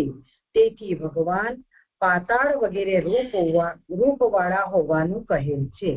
એમાં આપણે જે ગોલક સ્વરૂપમાંથી ઉત્પન્ન થયેલું હોવાનું કહેવા માટે એ ગોલક પહેલા કહેલું છે. એમાં 1 નંબરની ફૂટનોટ કે 2, 5, 37 શ્લોકમાં કહેલું છે. એ આપણે કાલે જોયું કે 37 શ્લોક પુરુષનું બ્રાહ્મણ છે, આના બાહુઓ ક્ષત્રિય છે, તો એ આપણને પહેલા કહેલું છે. અને અહીં તો એના અને તેવી રીતે પાતાળ વગેરે પણ ભગવાનના અવયવોમાંથી ઉત્પન્ન થયેલા અને એ પણ ભગવાન પાતાળ વગેરે રૂપવાળા હોવાનું કહેલું છે. એ 2, 6, 12 થી 3.5 શ્લોકથી. તો આના જ 6થા શ્લોકમાં, 6થા અધ્યાયના 12મા શ્લોકમાં કહેલું છે. એટલે જે આ બેસી નથી રહ્યું, એટલે હું અને તું અને મહાદેવ જ આ જે મુનિઓ મોટા ભાઈઓ દેવો, અસુરો, પર્વતો, નાગો, પક્ષીઓ, જનાવરો અને સર્પો. તો આ પાછળનું કહેલું હશે. હા, એ જ અહીંયા 6 લખ્યું ને એના બદલે 40-41 શ્લોક આવી શકે છે, કારણ કે આપણે પાતાળનું નિરૂપણ કર્યું ને. તો બીજી ફૂટનોટમાં એમાં 2, 5, 40-41 એવું લેવું. પાછું ત્રીજી ફૂટનોટમાં આવી ગયું છે, એટલે એ જ શ્લોકો આવી રહ્યા છે.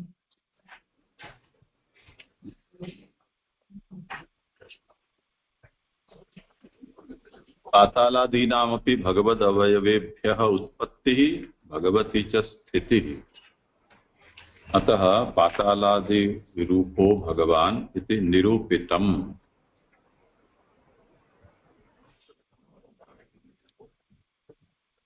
क्या निरूपितम्?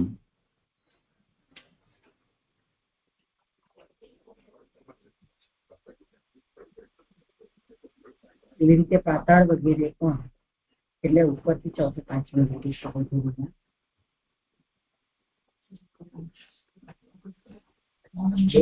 કરવાનું, શ્લોકે બદલવાનું.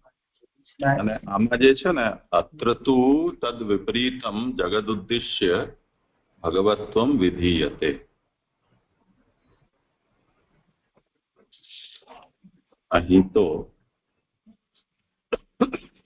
તેનાથી ઉલટું જગત કહીને ભગવદરૂપ હોવાનું કહેવામાં આવે છે. આ 2 ત્યાં આવશે, 2 નંબર.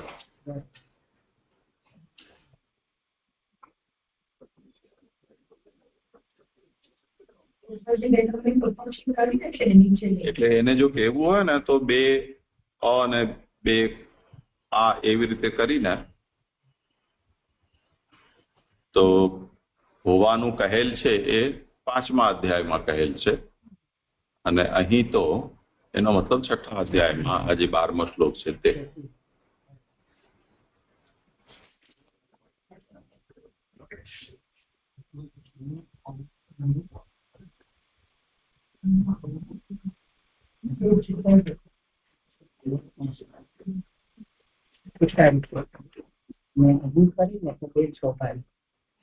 તો એનાથી ભગવાન રૂપ હોવાનું કહેવામાં આવે છે.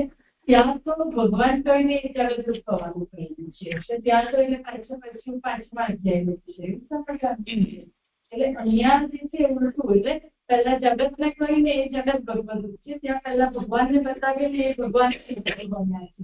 એવી રીતે ઉલટું કહી રહ્યા છે, એવી રીતે સમજાય. ભગવાન પાતાલ રૂપ વગેરે થયા એવું ત્યાં કહ્યું છે. અહીંયા જગત છે એ ભગવાન છે એમ કહ્યું.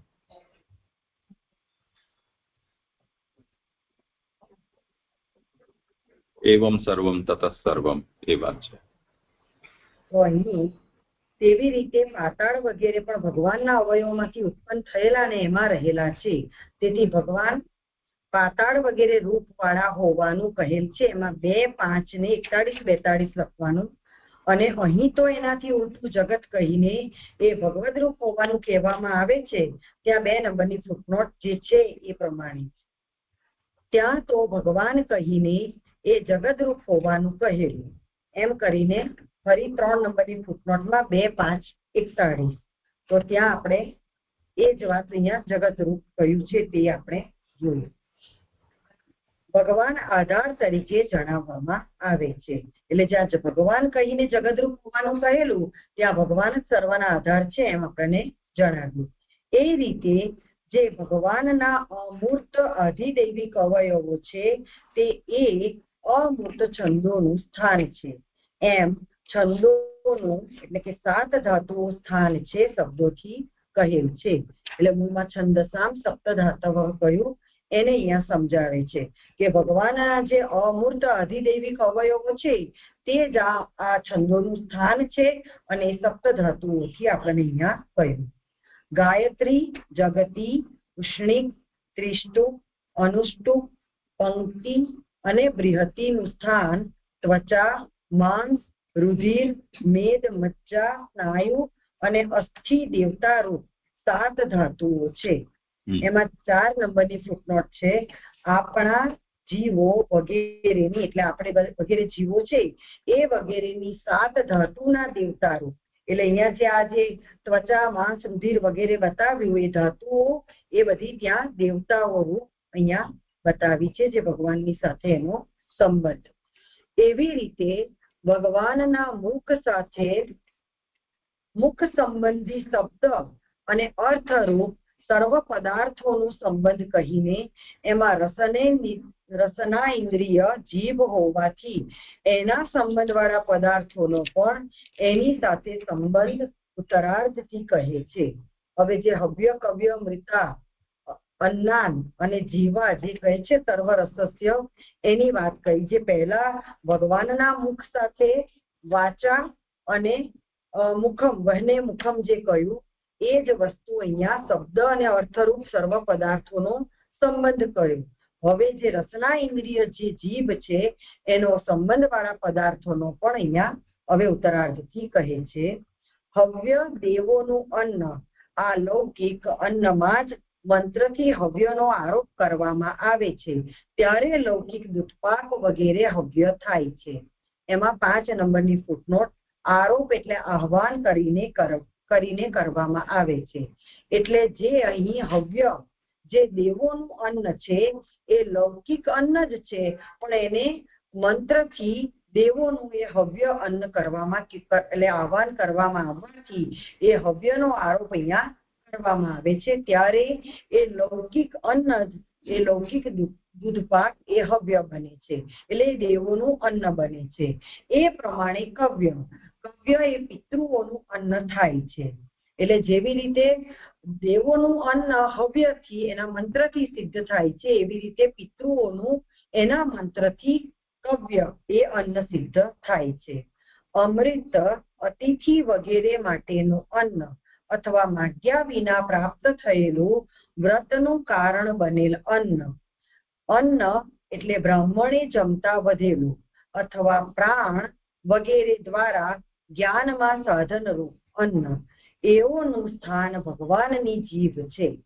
એમાં પ્રાણ વગેરે દ્વારા કહ્યું છે, એમાં 6 નંબરની ફૂટનોટ કે તેથી અન્ન આપતા આ સર્વ આપે છે. શ્રુતિ પ્રમાણે અન્નથી પ્રાણ થાય છે અને તેથી જ્ઞાન થાય. એટલે જેમ આપણને શ્રુતિમાં કહ્યું છે પ્રાણમય, જ્ઞાનમય, મનોમય, અન્નમય, તો એવી રીતે અહીંયા જયારે અન્ન આપતા એ સર્વ આપે છે અને એના પ્રમાણે અન્નથી પ્રાણ થાય અને એનાથી જ્ઞાન થાય. તો આ જયારે અન્ન લે છે એનાથી પ્રાણ બને છે અને પ્રાણ એટલે પ્રાણ વહે છે એની શક્તિ અને એનાથી જ્ઞાન થાય છે.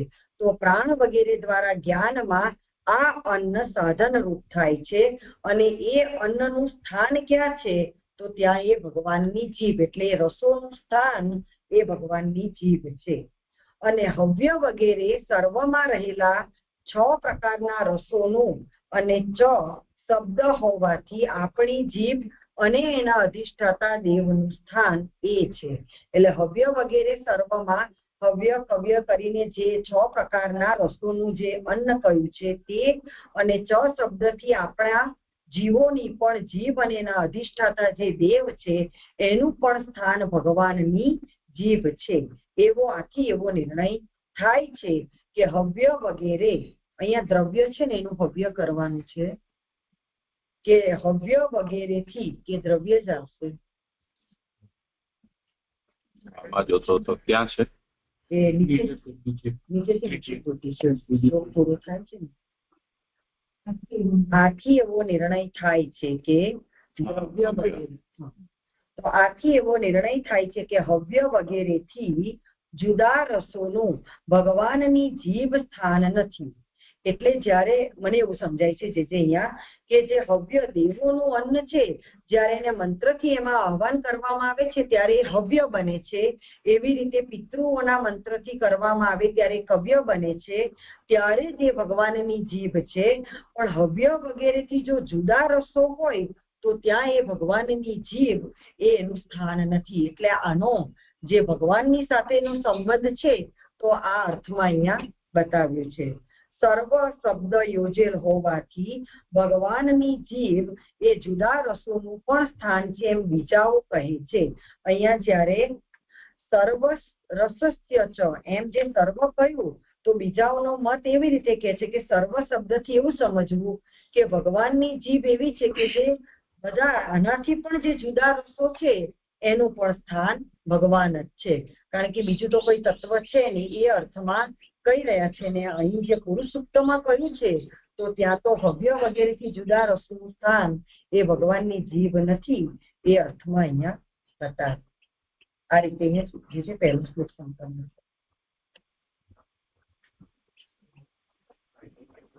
છે. કોઈને પ્રશ્ન?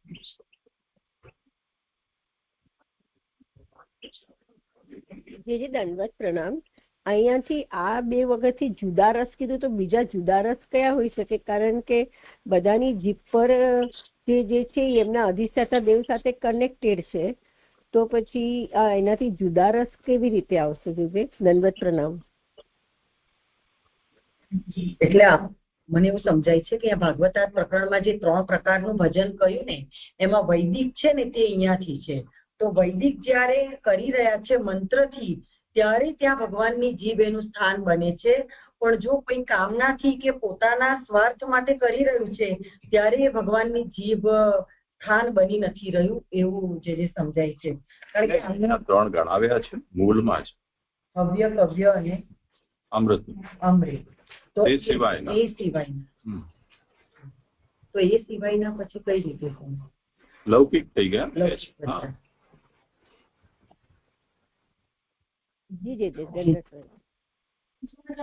પોતાના માટે રાંધે છે તે ભગવાન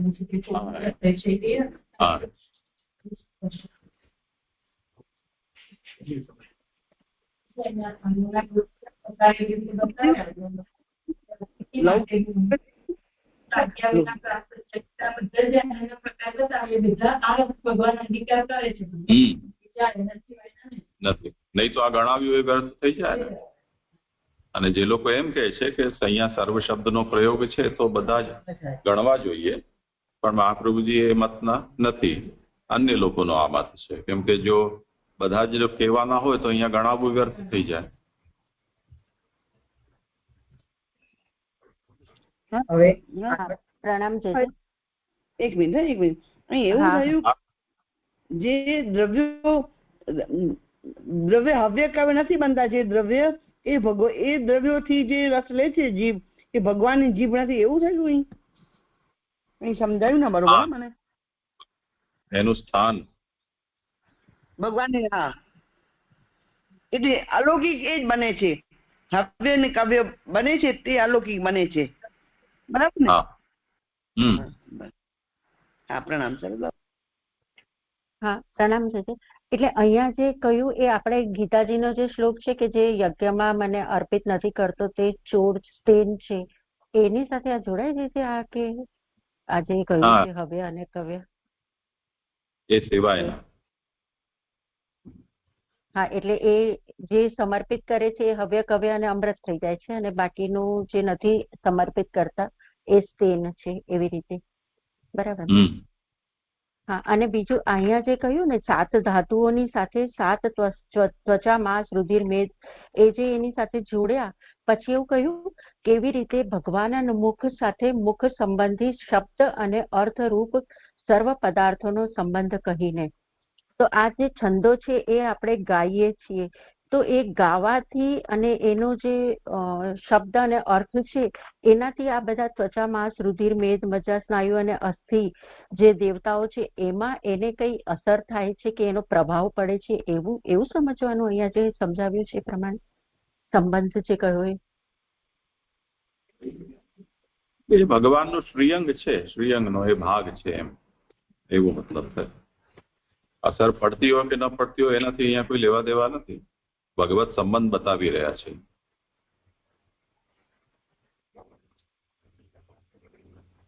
આપણને અત્યારે સમજાય છે અહીં કે શ્રી મહાપ્રભુજી કઈ ટોચ ઉપર જઈને આપણને સમર્પણ આપ્યું છે, તત્વ સમર્પણ તત્વને સમજાવી રહ્યા છે. તો કઈ ટોચ ઉપરથી આવી રહ્યું છે સમજીએ ત્યારે ખબર પડે કે સમર્પણ શું છે. એટલે દરેક પદાર્થો સમર્પણ થવા જ જોઈએ એ તો નિશ્ચિત છે. એવું થયું ને? કેટલી સરસ વાત થઈ. ક્યાં સમર્પણ આપણને સમજાવી રહ્યા છે મહાપ્રભુજી. બહુ સરસ સ્પષ્ટ થયું. પ્રણામ સરસ. અને અહીંયા પ્રણામ છે અહીંયા જે કહ્યું ને પહેલા એવી વાત કરી કે ભગવાનના ઇન્દ્રિય રૂપ અને ગોલક રૂપ બે મુખ છે અને પછી બ્રાહ્મણનું સ્વરૂપ ગોલક સ્વરૂપમાંથી ઉત્પન્ન થયેલું હોવાનું, એટલે ત્યાં મુખની વાત થઈ. એના પછી તરત એવું કે છે કે તેવી રીતે પાતાળ વગેરે ભગવાનના અવયવોમાંથી ઉત્પન્ન થયેલા અને એમાં રહેલા છે. તો અહીંયા પાતાળની વાત અહીંયા સીધી આવી ગઈ તો એ જોડાય નહીં મને કે કેમ પાતાળની વાત આવી, મુખની વાત ચાલી રહી છે. એટલે આખું શ્રીઅંગ ઉપર મુખથી લઈને નીચે પગના તળિયા સુધી પ્રભુનું જે સ્વરૂપ છે એવી રીતે જોડાય છે. એટલે અહીંયા એ જ બતાવી રહ્યા છે ને કે જે ભગવાનનું સ્થૂલ રૂપ છે, પાતાળ વગેરે જે અવયવો છે એ પણ ભગવાનમાંથી જ ઉત્પન્ન થયા છે ને એ ગોલક રૂપ કયું છે. જેમ બ્રાહ્મણનું સ્વરૂપ તો ભગવાનનું મુખ છે તો એ ગોલક સ્વરૂપ થયું ને, એવી જ રીતે બધા જ અવયવો છે એ ભગવાનના લોક રૂપ છે ને એ ભગવાનના ગોલક રૂપ છે. એટલે જે એવું સમજાય ને કે જે વિરાટ સ્થૂલ રૂપ છે એ ભગવાનનું ગોલક રૂપ. અહીંયા જે બતાવી રહ્યા છે ઇન્દ્રિય જે લિંગ શરીર એ એનું આધ્યાત્મિક થયું અને જે વૈરાજ પુરુષ બિરાજમાન છે સ્વયં તો તે અધિદૈવિક. એવી રીતે જ આખું વર્ણન અહીંયા સમજવાનું. જી એટલે સ્થાનના રૂપમાં બતાવ્યું એવું થયું ને કે ભગવાનનું પોલાણ રૂપ મુખ ક્ષેત્ર એ સ્થાન છે, જેવી રીતે પાતાળ સ્થાન છે એવી રીતે આ પણ સ્થાન છે, એવું થયું ને જે એવું સમજાશે. એટલે એક રૂપ જે સ્થૂલ રૂપ ગોલક રૂપ થયું એમાં જે ઇન્દ્રિયોનું જ્યાં જ્યાં જે સ્થાન છે એ ભગવાનનું અહીંયા ઇન્દ્રિય વગેરે બતાવ્યું, એ રૂપ બતાવ્યું લિંગ શરીર રૂપે, ઇન્દ્રિયોને લિંગ શરીર રૂપે. હા થયું. હા પ્રણામ છે. હવે આગળ બીજો શ્લોક. સર્વાસુનાં ચ વાયુશ્ચ તન્નાસે પરમાયને અશ્વિનોરુષધીનાં ચ ઘ્રાણે મોદ પ્રમોદયોઃ. સર્વના પ્રાણોનું અને વાયુનું ઉત્તમ સ્થાન એમના નસકોરા છે અને અશ્વિની કુમારો અને ઔષધિઓનું અને મોદ અને પ્રમોદનું સ્થાન ગ્રહણો એટલે નાક છે. સુબોધિનીજી, એ પ્રમાણે આપણે વગેરે સર્વના પ્રાણો અને એના અધિષ્ઠાતા વાયુના અને ચ એ શબ્દ હોવાથી નાકના સંબંધી સર્વના નાસે એટલે અધિદૈવિક નસકોરા સ્થાન છે. એટલે અહીંયા જે આપણા સર્વના વગેરેના પ્રાણો છે અને એના અધિષ્ઠાતા વાયુના દેવ એનો જે શબ્દ છે એ નાક સંબંધી છે ને એ જ ભગવાનના અહીં અધિદૈવિક નસકોરા એનું અહીં સ્થાન છે. પરમત્વમ એટલે ઉત્તમપણું અધિદૈવિકપણું જ છે. અયનમ એટલે સ્થાન. બે નસકોરા સર્વના સ્થાન છે. એમાં નાક ઇન્દ્રિય તો અશ્વિનો વગેરેનું સ્થાન છે.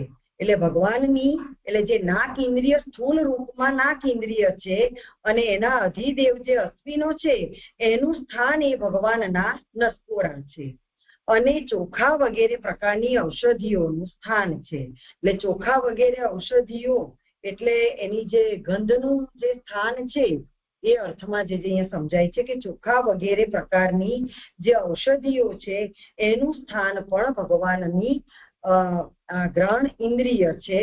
તેથી અંદર વાસ હોવાથી પ્રાણ છે.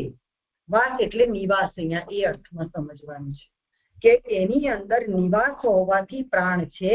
એ શ્રુતિ પ્રમાણે ઔષધિઓ ઘાસ સમાન હોવાથી ભગવાનના નાક એમનું સ્થાન છે. એટલે આ જે શ્રુતિ વચન છે એ ઔષધિઓ કેવી છે? ઘાસ સમાન છે અને ભગવાનનું નાક એ એમાં એમનું સ્થાન છે. ઔષધિઓ ગ્રાણમ એ નાક એમ કહેવા યોગ્યમાં આધ્યાત્મિક નાકને પણ અંદર મૂકી ગ્રાણે એમ દ્વિવચન કહેલ છે.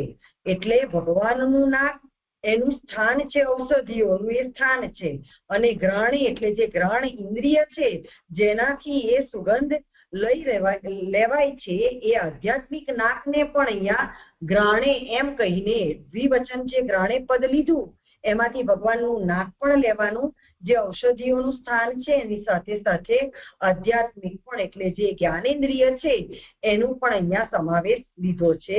એટલે અહીંયા ગ્રહણે એમ દ્વિવચન કહેલ છે. મોદ અને પ્રમોદ અમુક પ્રકારની સુગંધો છે. દૂરથી જે સુગંધ આવે તે મોદ, સર્વ ગંધોથી ઉત્તમ ગંધ તે પ્રમોદ. એટલે અહીંયા જે ગ્રહણે જે ભગવાનની ઇન્દ્રિય જે આધ્યાત્મિક કઈ છે તે અહીંયા મોદ અને પ્રમોદનું પણ સ્થાન છે. તે ભગવાનનું નાક એટલે કે નસકોરા છે. તો આ રીતે અહીંયા ભગવાનનું આ સ્થાન જે પદાર્થોનું છે એની સાથે એના સંબંધ રૂપે અહીંયા બીજો શ્લોક પ્રકારનું સંપન્ન થયું છે અને મારું પણ નિરૂપણ સંપન્ન થયું. પ્રાણંદ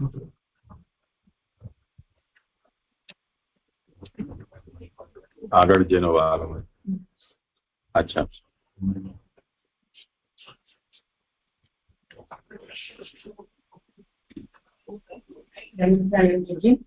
હવે ત્રીજો શ્લોક આવી રહ્યો છે. રૂપાનામ તેજસામ ચક્ષુર્દિવઃ સૂર્યસ્ય ચ અક્ષિની કર્ણો દિશામ ચ તીર્થાનામ શ્રોત્રમ આકાશ શબ્દયોઃ. હવે શ્લોકાર્થ. રૂપો અને તેજોનો આધાર ચક્ષુ, સ્વર્ગ અને સૂર્યનો બે નયનો, દિશાઓ અને તીર્થોનો બે કાનો, આકાશ અને શબ્દનો આધાર ક્ષોત્ર છે. હવે સુવર્ણીજી, અનેક પ્રકારના રૂપો અને નક્ષત્ર વગેરે તેજોનો આધાર ભગવાનનું ગોલક રૂપ ચક્ષુ છે. અહીંયા જે રૂપો છે અને તેજોનો આધાર એ ભગવાનનું ગોલક રૂપ ચક્ષુ છે. દિવહ જે મૂળમાં કહે છે ચક્ષુ દિવહ એને કહે છે. દિવહ એટલે સ્વર્ગનો અને સૂર્યનો. ચ શબ્દ હોવાથી એમના સંબંધીઓનો આધાર બે નયનો છે. એટલે સ્વર્ગનો અને સૂર્યનો આધાર બે નયનો છે. અક્ષિની, જે અક્ષિની કહ્યું છે મૂળમાં ચા અક્ષિની. અક્ષિની એટલે ઉપર પ્રમાણે જાણવું અથવા ગોલકના ભેદથી ઇન્દ્રિયના અંશનો ભેદ જાણવો. ગોલકરૂપ કાનો, દિશામ એટલે કે આપના વગેરેની ક્ષોત્ર ઇન્દ્રિયના દેવતાઓ અને ગંગા વગેરે તીર્થોનું સ્થાન બે કાનો છે એવો અર્થ છે. એટલે દિશા અને તીર્થોનું સ્થાન પણ અહીંયા બે કાનો છે એવો અર્થ છે. ક્ષોત્ર ઇન્દ્રિય આકાશ અને શબ્દનું સ્થાન છે. કાનના છિદ્રની હદવાળા આકાશમાં ઉત્પન્ન થયેલ શબ્દો ક્ષોત્રથી ગ્રહણ થતા હોવાથી વિષય એટલે કે શબ્દ અને એના આધાર એટલે કે આકાશનું સ્થાન ભગવાનની ઇન્દ્રિય ક્ષોત્ર છે. એટલે કે જે કાનની છિદ્રની હદવાળા આકાશમાં જે ઉત્પન્ન થયેલા શબ્દો છે એ સ્ત્રોત્રથી ગ્રહણ થતા શબ્દ અને તેનો આધાર એ ભગવાનની શ્રોતેન્દ્રિય છે. એવું સમજાય છે. આ શ્લોક સંપૂર્ણ થાય.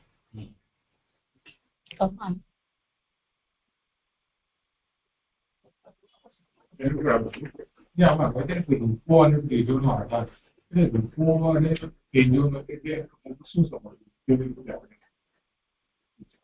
રૂપો અને તેજો?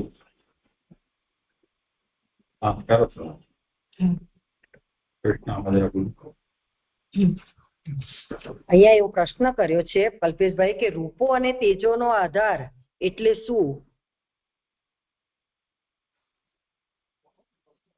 એટલે કોઈ પણ રૂપ હોય ને કોઈ પણ તેજ હોય એ બધું એમ કે ભગવાનના ગોલક ચક્ષુ જ છે. એમ કોઈ બી રૂપ હોય અને કોઈ બી તેજ હોય એમ એ અહીંયા જે તેજના સંબંધમાં તો નક્ષત્ર વગેરેનું તેજ કહેલું છે અને રૂપનો મતલબ જેટલા પણ પ્રકારના રંગ એ રૂપવાચી છે.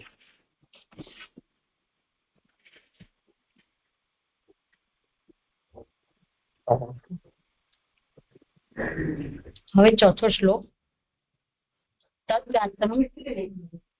અહીંયા પહેલા શ્લોકથી આપણને જેમ કે આગળ બતાવ્યું પાણી અને અગ્નિનું સ્થાન મુખ છે તો મુખ બતાવ્યું પહેલા અને એનો મુખ અને જીભ એ બેને બતાવ્યું. મતલબ જ્ઞાનેન્દ્રિય કર્મેન્દ્રિયનું જે નિરૂપણ કરી રહ્યા છે એમાં મુખ જે છે તે કર્મેન્દ્રિય છે અને જીભ છે તે જ્ઞાનેન્દ્રિય છે. તો એ બેનું નિરૂપણ અહીંયા કર્યું. વાણી અને અગ્નિનું સ્થાન મુખ છે અને અમૃત અને અન્નનું સ્થાન જીભ છે. અહીંયા પછી બીજામાં પ્રાણને જોડે તો વાયુને લઈ લીધો અને એમાં વાયુનું સ્થાન અને નસકોરાની સાથે ગ્રહણ લીધું. બરાબર, ગ્રહણ એની જોડે જોડાઈ ગઈ. તો એવી રીતે અહીંયા રૂપ અને તેજ એટલે અગ્નિ છે અગ્નિનું એટલે તેજ એટલે અગ્નિ સારી તેજ એટલે અગ્નિ ને એનું તન્માત્રા રૂપ છે એવી રીતે સમજવાનું એમ પૂછી રહી છું. એવી રીતે સમજવાનું કે તેજ છે એને તન્માત્રા રૂપ છે અને ચક્ષુ છે એને ચક્ષુ કે રૂપ જ થાય ને એમ.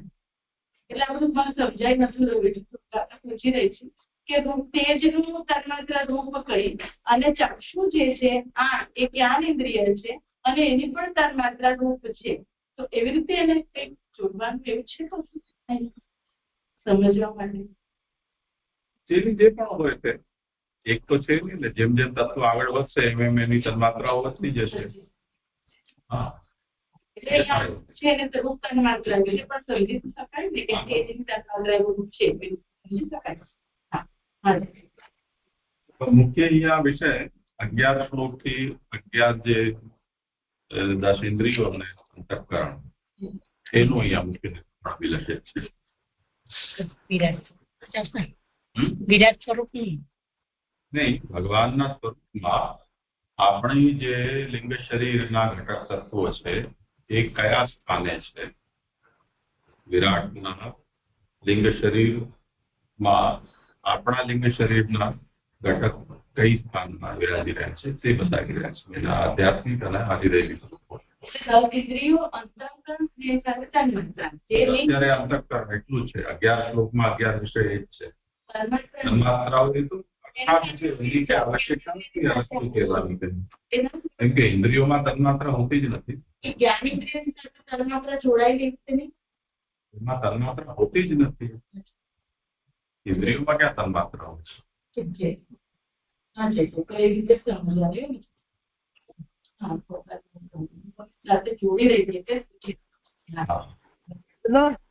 જે કહ્યું ને ગંગા વગેરે તીર્થોનું સ્થાન 2 કાનો છે. તો એ જ્ઞાન સંપાદન કરાવી આપે છે એટલે આ તીર્થ આવ્યા. અહીં આ વર્ણનમાં વચ્ચે તીર્થો આવ્યા તો ગંગા વગેરે તીર્થોનું સ્થાન 2 કાનો છે.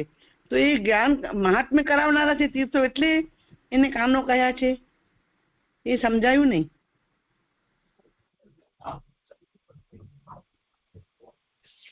હા, ખરું સમાધાન.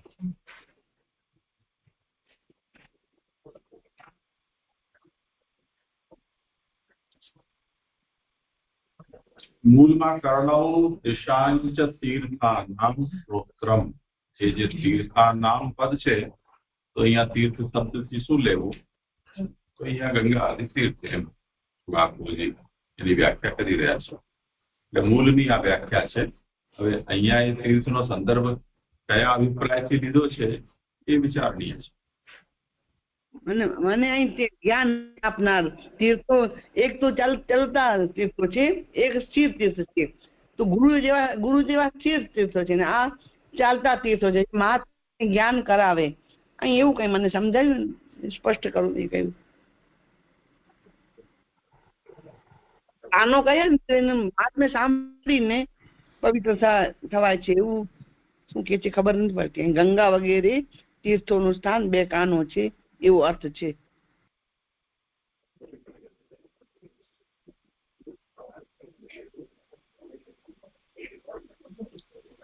કોઈને આ સંબંધમાં કઈ વિચાર કરવો હોય તો તીર્થનો સંદર્ભ અહીંયા શા માટે આવ્યો છે?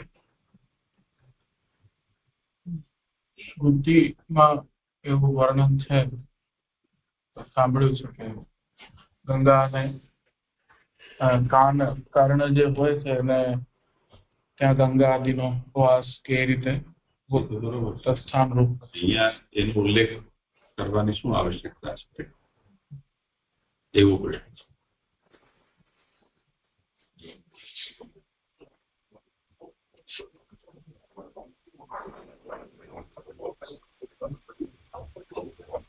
કહી શું રહ્યા છે? આપણા જે કાનના કર્ણેન્દ્રિયના અધિષ્ઠાતા દેવ, પછી આપણી કર્ણેન્દ્રિય, તે જ રીતે તીર્થો તીર્થના પણ અધિદેવ, એનું સ્થાન ભગવાનના શ્રોત્ર છે એવું અહીંયા કહી રહ્યા છે. હજી આપણે એ વસ્તુ એવી જોવાની રહેશે કે જેમ આના પહેલા હવ્ય કવ્ય અને અમૃતાન્ન આનું જયારે નિરૂપણ કર્યું અને તે સાથે સાથે 7 ધાતુઓનું જયારે નિરૂપણ થયું તો ત્યાં આ બધા છંદોને ભગવાનની એ નાડીઓ વગેરે છે, ત્વચા, માંસ, રુધિર, મેઘ, મજ્જા, સ્નાયુ, અસ્થિ, આ બધા રૂપ ત્યાં વર્ણવ્યા છે. તો જે પણ બીજું હવ્ય કવ્ય અને અમૃત છે એ પણ આ બધા શાસ્ત્ર વિહિત પ્રણાલીથી જેનો સંસ્કાર થયેલો છે કે વિનિયોગ થયેલો છે પ્રભુના કે દેવતાના સાથે, એ પ્રકારનું જે અન્ન છે એનું સ્થાન ભગવાનની રચના છે.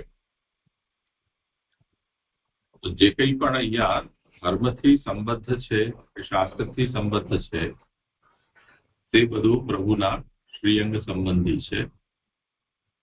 એનાથી જે પૃથક છે એનો આ ભગવાનના અવયવો સાથે કે શ્રીઅંગ સાથે કોઈ પ્રકારનો સંબંધ નથી. તો જે તીર્થરૂપ છે એને પણ અહીંયા એ અભિપ્રાયથી દીધેલા છે તીર્થ દેવતાઓને, એવું મને લાગે છે. કેમ કે બધી જ વસ્તુઓને પ્રભુમાં બતાવવી છે તો કોઈ મહત્વની વસ્તુ છે છૂટી ન જવી જોઈએ. તે અભિપ્રાયથી અહીંયા તીર્થોને લીધા છે.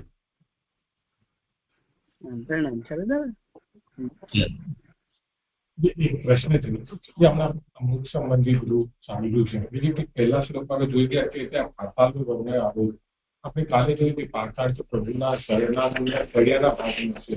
પાતાળનું વર્ણન આવ્યું જ નથી. એ તો શ્રી મહાપ્રભુજીએ સમજાવ્યું છે ઉદાહરણ આપીને કે પહેલા ભગવાનના અંગો કયા કયા લોક છે એમ કહ્યું, એટલે પાતાળ ભગવાનનું ચરણ છે એ રીતે નિરૂપણ કર્યું. અહીંયા એનાથી ઊંધી રીતે કરવામાં આવી રહ્યો છે. પહેલા આપણે જે સમજ્યા આપણે એને સંબંધ એવી ભલે રાખો સંબંધ, પણ ઉલટ પલટથી આ વાત સમજાવવામાં આવી રહી છે. ભગવાનનું ચરણ આ છે એમ કહેવું અને આ ભગવાનનું ચરણ છે એમ કહેવું. તો બસ એ જ વાતને હવે પછીનું બધું નિરૂપણ આ રીતે કરવામાં આવશે. ખાલી શૈલીનો ભેદ છે, વાત એની જ છે.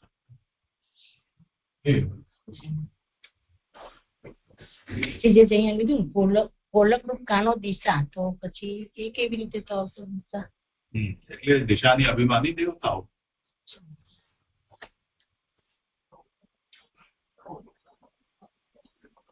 એટલે દિશાના અભિમાની દેવતાઓ આપણી કર્ણ ઇન્દ્રિય અને કર્ણ ઇન્દ્રિયના જે અધિષ્ઠાતા દેવ છે તે, એ બધાનું સ્થાન, અને તીર્થ એનું બધાનું સ્થાન ભગવાનના સ્તોત્ર છે.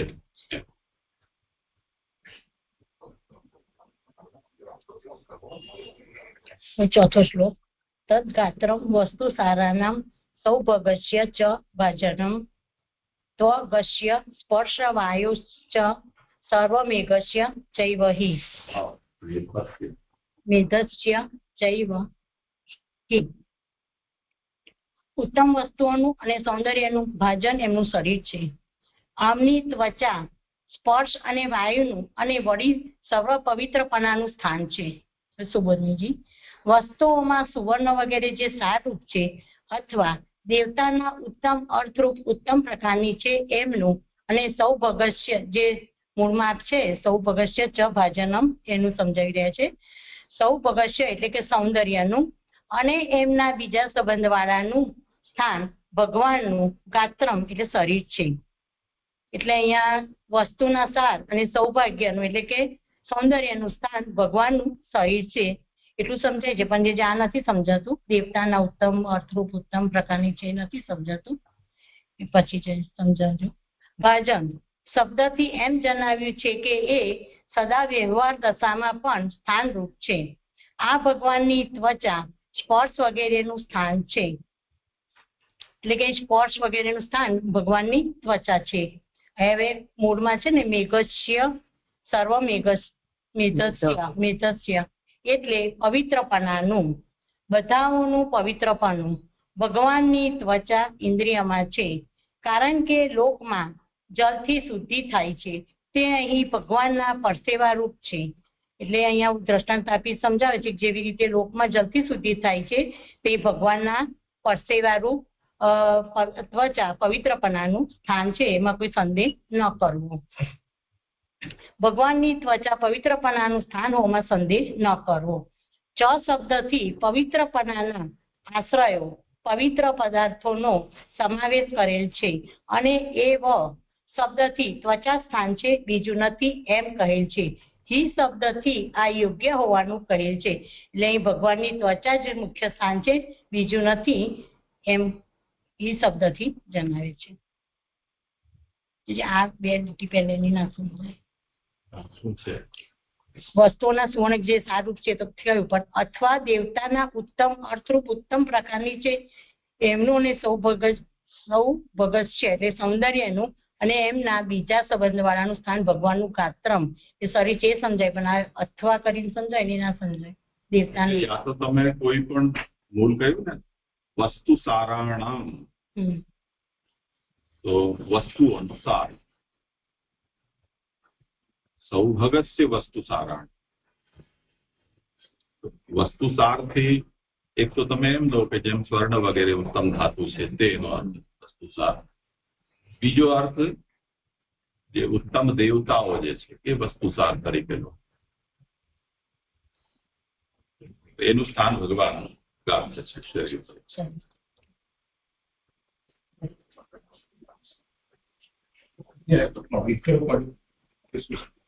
એનું સ્થાન પત્ની ત્વચા કીધી. પવિત્ર પણ એટલે જેટલું બી અધિકરે જે બી પવિત્ર હોય એની આજ્ઞાથી એવી રીતે એટલે અહીંયા સમજાય કે લોકમાં જલથી શુદ્ધિ થાય છે, એવી રીતે અહીંયા ભગવાનના પરસેવા રૂપથી ત્વચા પવિત્રપણાનું સ્થાન છે એમ. એ પવિત્ર છે એમ, જે પરસેવું ભગવાનનું છે એ પવિત્રપણાનું સ્થાન છે, એમાં એનો સમાવેશ કર્યો છે. પવિત્ર થાય એ તો પછી પણ આધ્યાત્મિક પવિત્રતા એવી તો હોય ને, મંત્રથી પવિત્રતા એવી તો જોવામાં આવે. કઈ સમજો કે આ પવિત્ર પણ બધું જે રીતે જે પવિત્ર થતું હોય એનું સ્થાન ત્વચા એવી રીતે જ મંત્રથી બી પવિત્રતા થાય છે. જી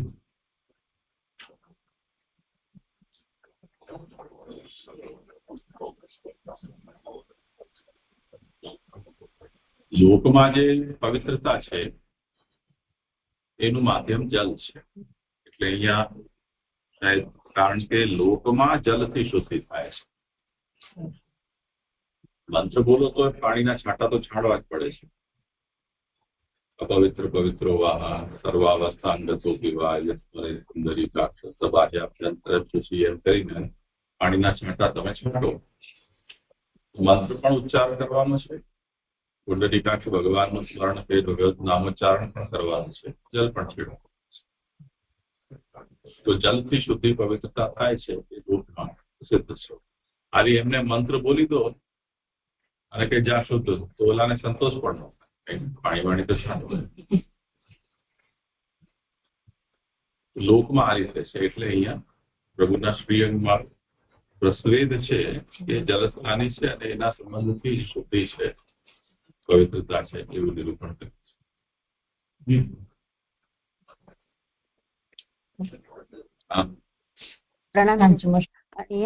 અહીંયા જે કહ્યું ને કે ભાજન શબ્દથી સદા વ્યવહાર દશામાં પણ સ્થાન રૂપ છે, તો આ સદા વ્યવહાર દશામાં એટલે કેવી રીતે સમજવાનું? એવું મારે પૂછવું.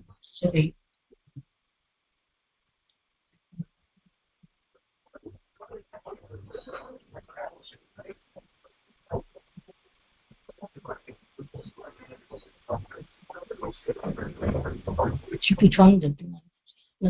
અચ્છા,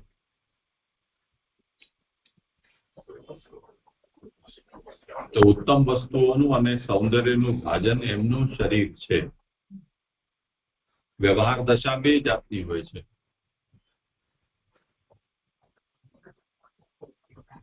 ભગવાનની પોતાની વ્યવહાર દશા અને જેને ભગવાનના શ્રીઅંગમાં સ્થાન બતાવવામાં આવી રહ્યું છે એમની વ્યવહાર દશા છે. તો ઉત્તમ વસ્તુઓનું અને સૌંદર્યનું ભાજન એમનું શરીર છે.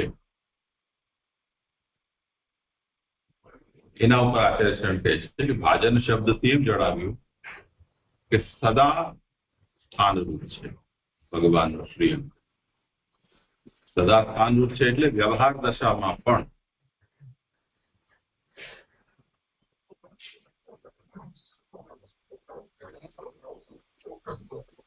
એટલે એવું નથી કે કોઈ ચોક્કસ પરિસ્થિતિમાં જ ભગવાનનું શ્રીઅંગ આનું સ્થાન હોય, એમ નહીં. વ્યવહાર દશામાં સર્વદા છે.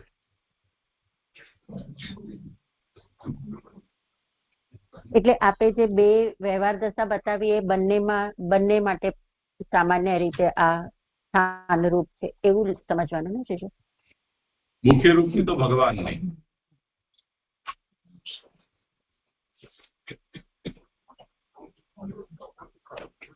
પણ જે મને હજુ પણ આ સદા વ્યવહાર રૂપ એટલે વ્યવહાર એટલે કેવી રીતનો વ્યવહાર એ બહુ સમજાયું નહીં.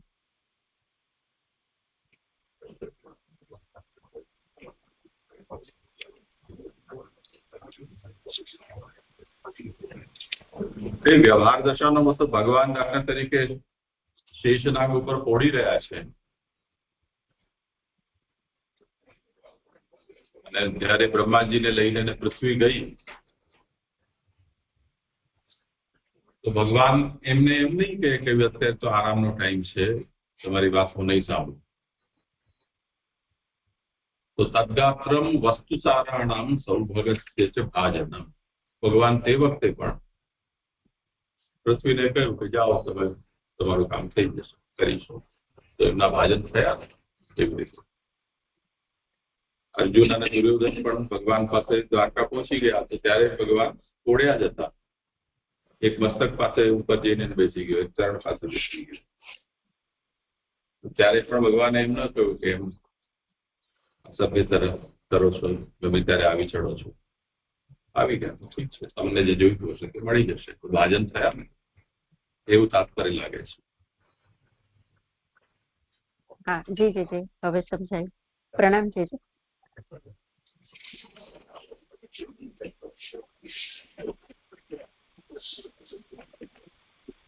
તમારે છે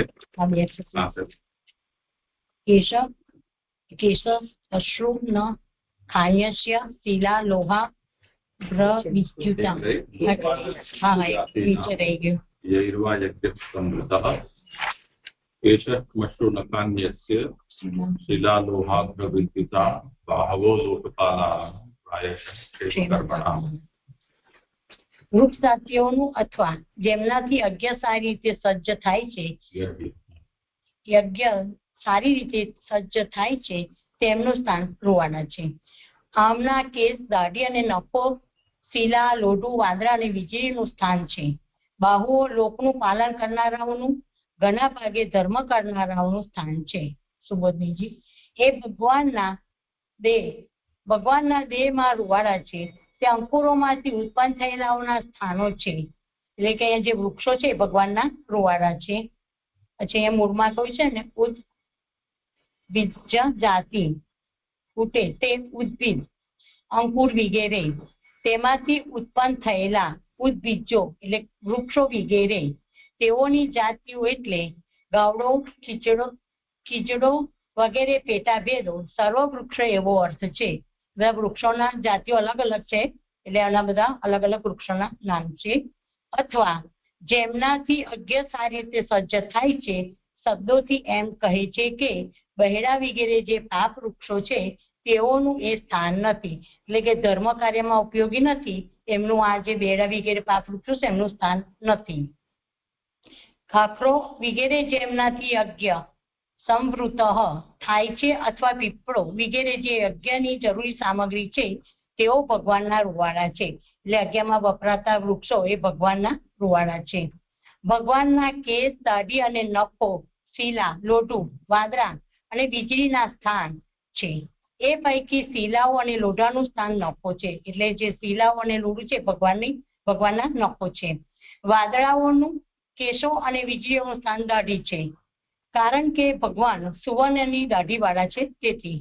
ભગવાનની ઇન્દ્રિયરૂપ બાહુઓ પાલન કરનારા ઇન્દ્ર વગેરે દેવો છે. એટલે ભગવાનની જે બાહુઓ છે એ ઇન્દ્ર વગેરે દેવો છે, તેઓના સ્થાનો છે. બીજા ધર્મ કરનારાઓનું પણ સ્થાન ભગવાનના બાહુઓ છે. બધા ધર્મ કરનારાઓનું સ્થાન પણ ભગવાનના બાહુઓ છે, કારણ કે સાતથી પૃથ્વી ધારણ કરાયેલી છે.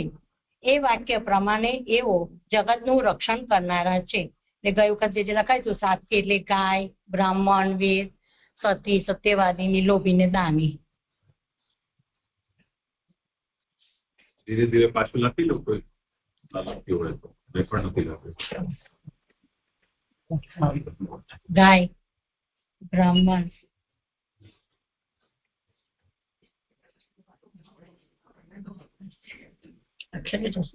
બ્રાહ્મણ, વેદ, સતી, સતી સ્ત્રી, સત્યવાદી, નિર્લોભી અને દાની.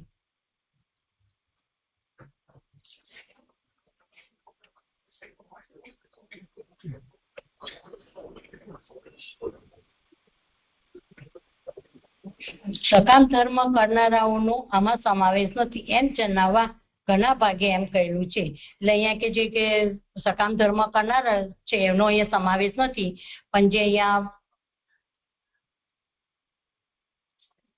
ધર્મ કરનારાઓનો સમાવેશ છે અહીંયા એવું સમજે છે. નિષ્કામ ધર્મ એનું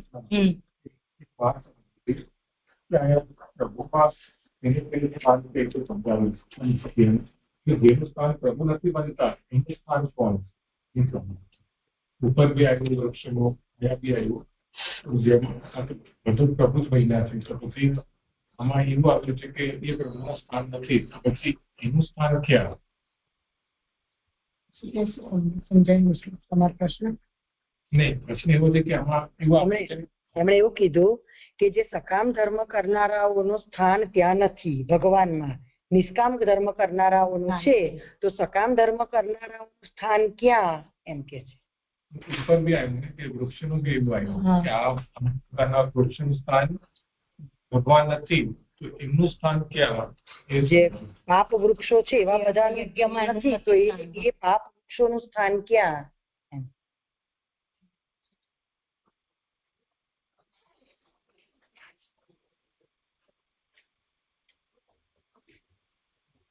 આમાં તો નથી એ વિશે આપણે વિચારવાનો રહેશે.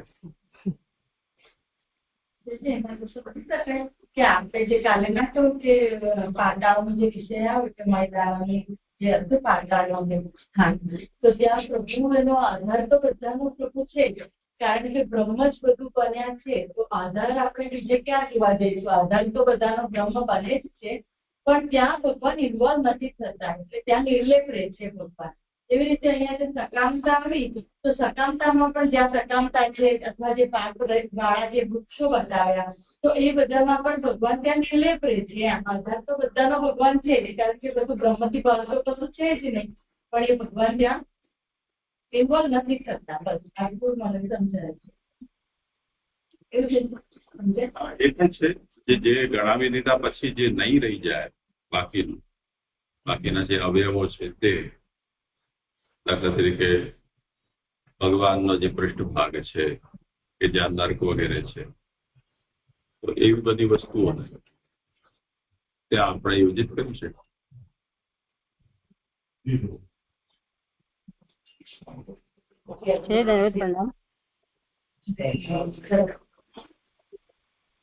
હા બોલો. હા જી, મને એમ કે ત્યાંથી કોઈ બોલે છે ને, એટલે આપણે આ સ્થૂળનું જે આખું વિરાટનું જે સ્વરૂપ બતાવ્યું છે અને જે લોકો જે ધ્યાન કરે છે એક એક અવયવનું, તો એ તો કેટલું બધું થયું ને, જે કેવી રીતે ધ્યાન થાય એવી રીતે એક એક અવયવમાં કેટલું બધું રૂવાડા અને બધું નસકોરા બધું બતાવ્યું ને વિરાટનું સ્વરૂપ. તો એક એક અવયવનું ધ્યાન થાય કેવી રીતે એમાં? તો નહીં કરવાનું. ના, આપણે નહીં કરવાનું, જે ધ્યાન કરતા હોય તો કેવી રીતે કરે એમ જોઈએ. એટલે તો અહીંયા લખ્યું છે તે પ્રમાણે રોજ પાઠ કરીએ તો થાય. જે મધરાષ્ટકનું આપણે કરીએ તો આપણે કરી શકીએ ને, આપણે ઠાકોરજીનો શૃંગાર ધરાવતા જો મધરાષ્ટકને આપણે કરીએ તો પ્રત્યાંગનું થઈ શકે, તે રીતે સર્વાંગનું થઈ શકે. એવી રીતે જે લોકોનું મન એ રીતે પ્રભુના વ્યાપક સ્વરૂપમાં છે, તો એ અનુસ્મરણ કરતા કરતા પાવાગઢના જંગલમાં તમે જાઓ ફરવા માટે, ત્યાં બીજું વૃક્ષો ને પહાડ સિવાય તો બીજું કઈ દેખાય નહીં. તો એમાં જો તમારું મન ભગવાનમાં હોય તો તમે એવી ભાવના તો કરી શકો ને કે ઠાકોરજીની રૂવાટીમાં તમે કરી રહ્યા છો. જી જી ભાવના તો થઈ શકે છે. જી જી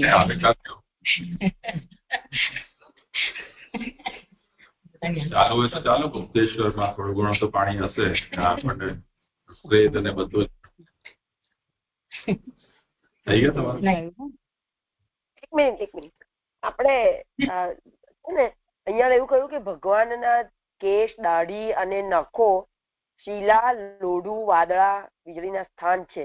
તો શિલાથી તો અહીંયા ખબર પડી પર્વતો, ખડકો, પણ લોઢું એટલે શું? લોઢું એટલે આપણે એમ સમજીએ ને કે મતલબ આ લોખંડ કે કોઈ ધાતુ, એ જ સમજવાનું છે. હા, એ જ સમજવાનું. હા,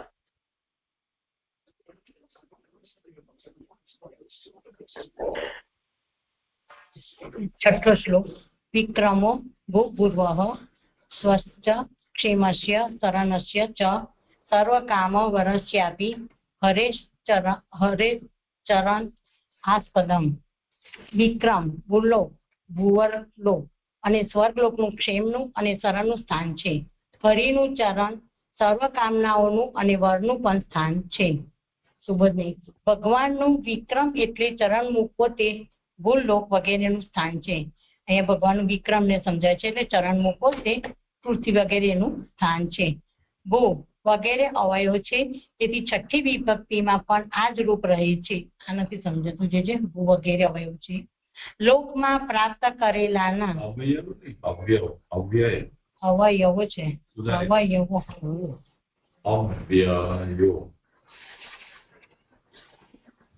અવ્યયો છે.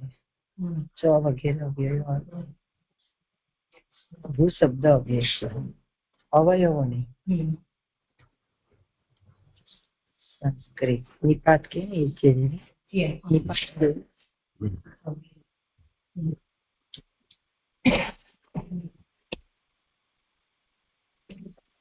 લોકમાં પ્રાપ્ત કરેલાના પરિપાલન રૂપ ક્ષેમ પદાર્થો અને આશરે આવેલાના રક્ષણ રૂપ શરણ પદાર્થનું અને ચ શબ્દ હોવાથી પ્રપત્તિ અને ભક્તિનું સ્થાન ભગવાનનું વિક્રમ છે.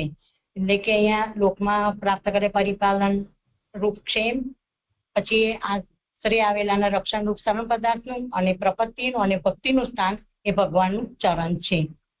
જો કે બે ચરણો જ સ્થાન છે, છતાં પણ એ ક્રિયા સાથેની હોવાથી વિક્રમ કહે છે. આ નથી સમજાતું, ક્રિયા સાથેની હોવાથી. પછી સર્વ કામ વરસ્ય એટલે સર્વ કામનાઓ, આશીષો અને દેવની પ્રસન્નતા જણાવનાર વરનું અને અપી પણ શબ્દ હોવાથી અનિમા વિગેરે સિદ્ધિઓનું અને મોક્ષનું આસ્પદમ સ્થાન હરિનું ચરણ છે.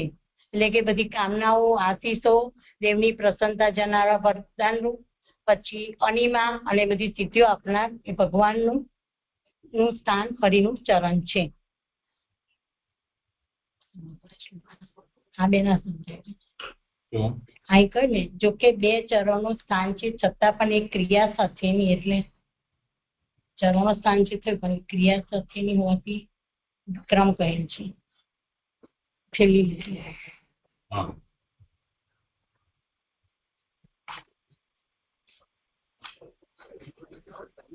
આ વિક્રમ જે પહેલા કહ્યું ને, વિક્રમો ભૂર્ભુવઃ સ્વશ્ચ, તો વિક્રમ નો મતલબ પ્રભુના ચરણ નું ચાલવું, એની વાત કરી રહ્યા છે. એટલે ભગવાનનો જે વિક્રમ છે, વિક્રમ ચરણ થી થાય.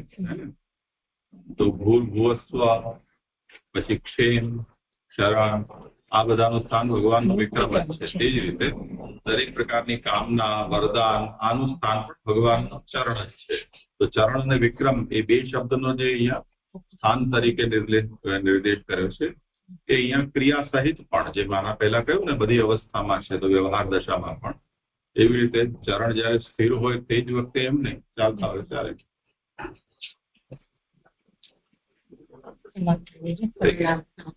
કોઈ નામ કે એવું આવતું નથી.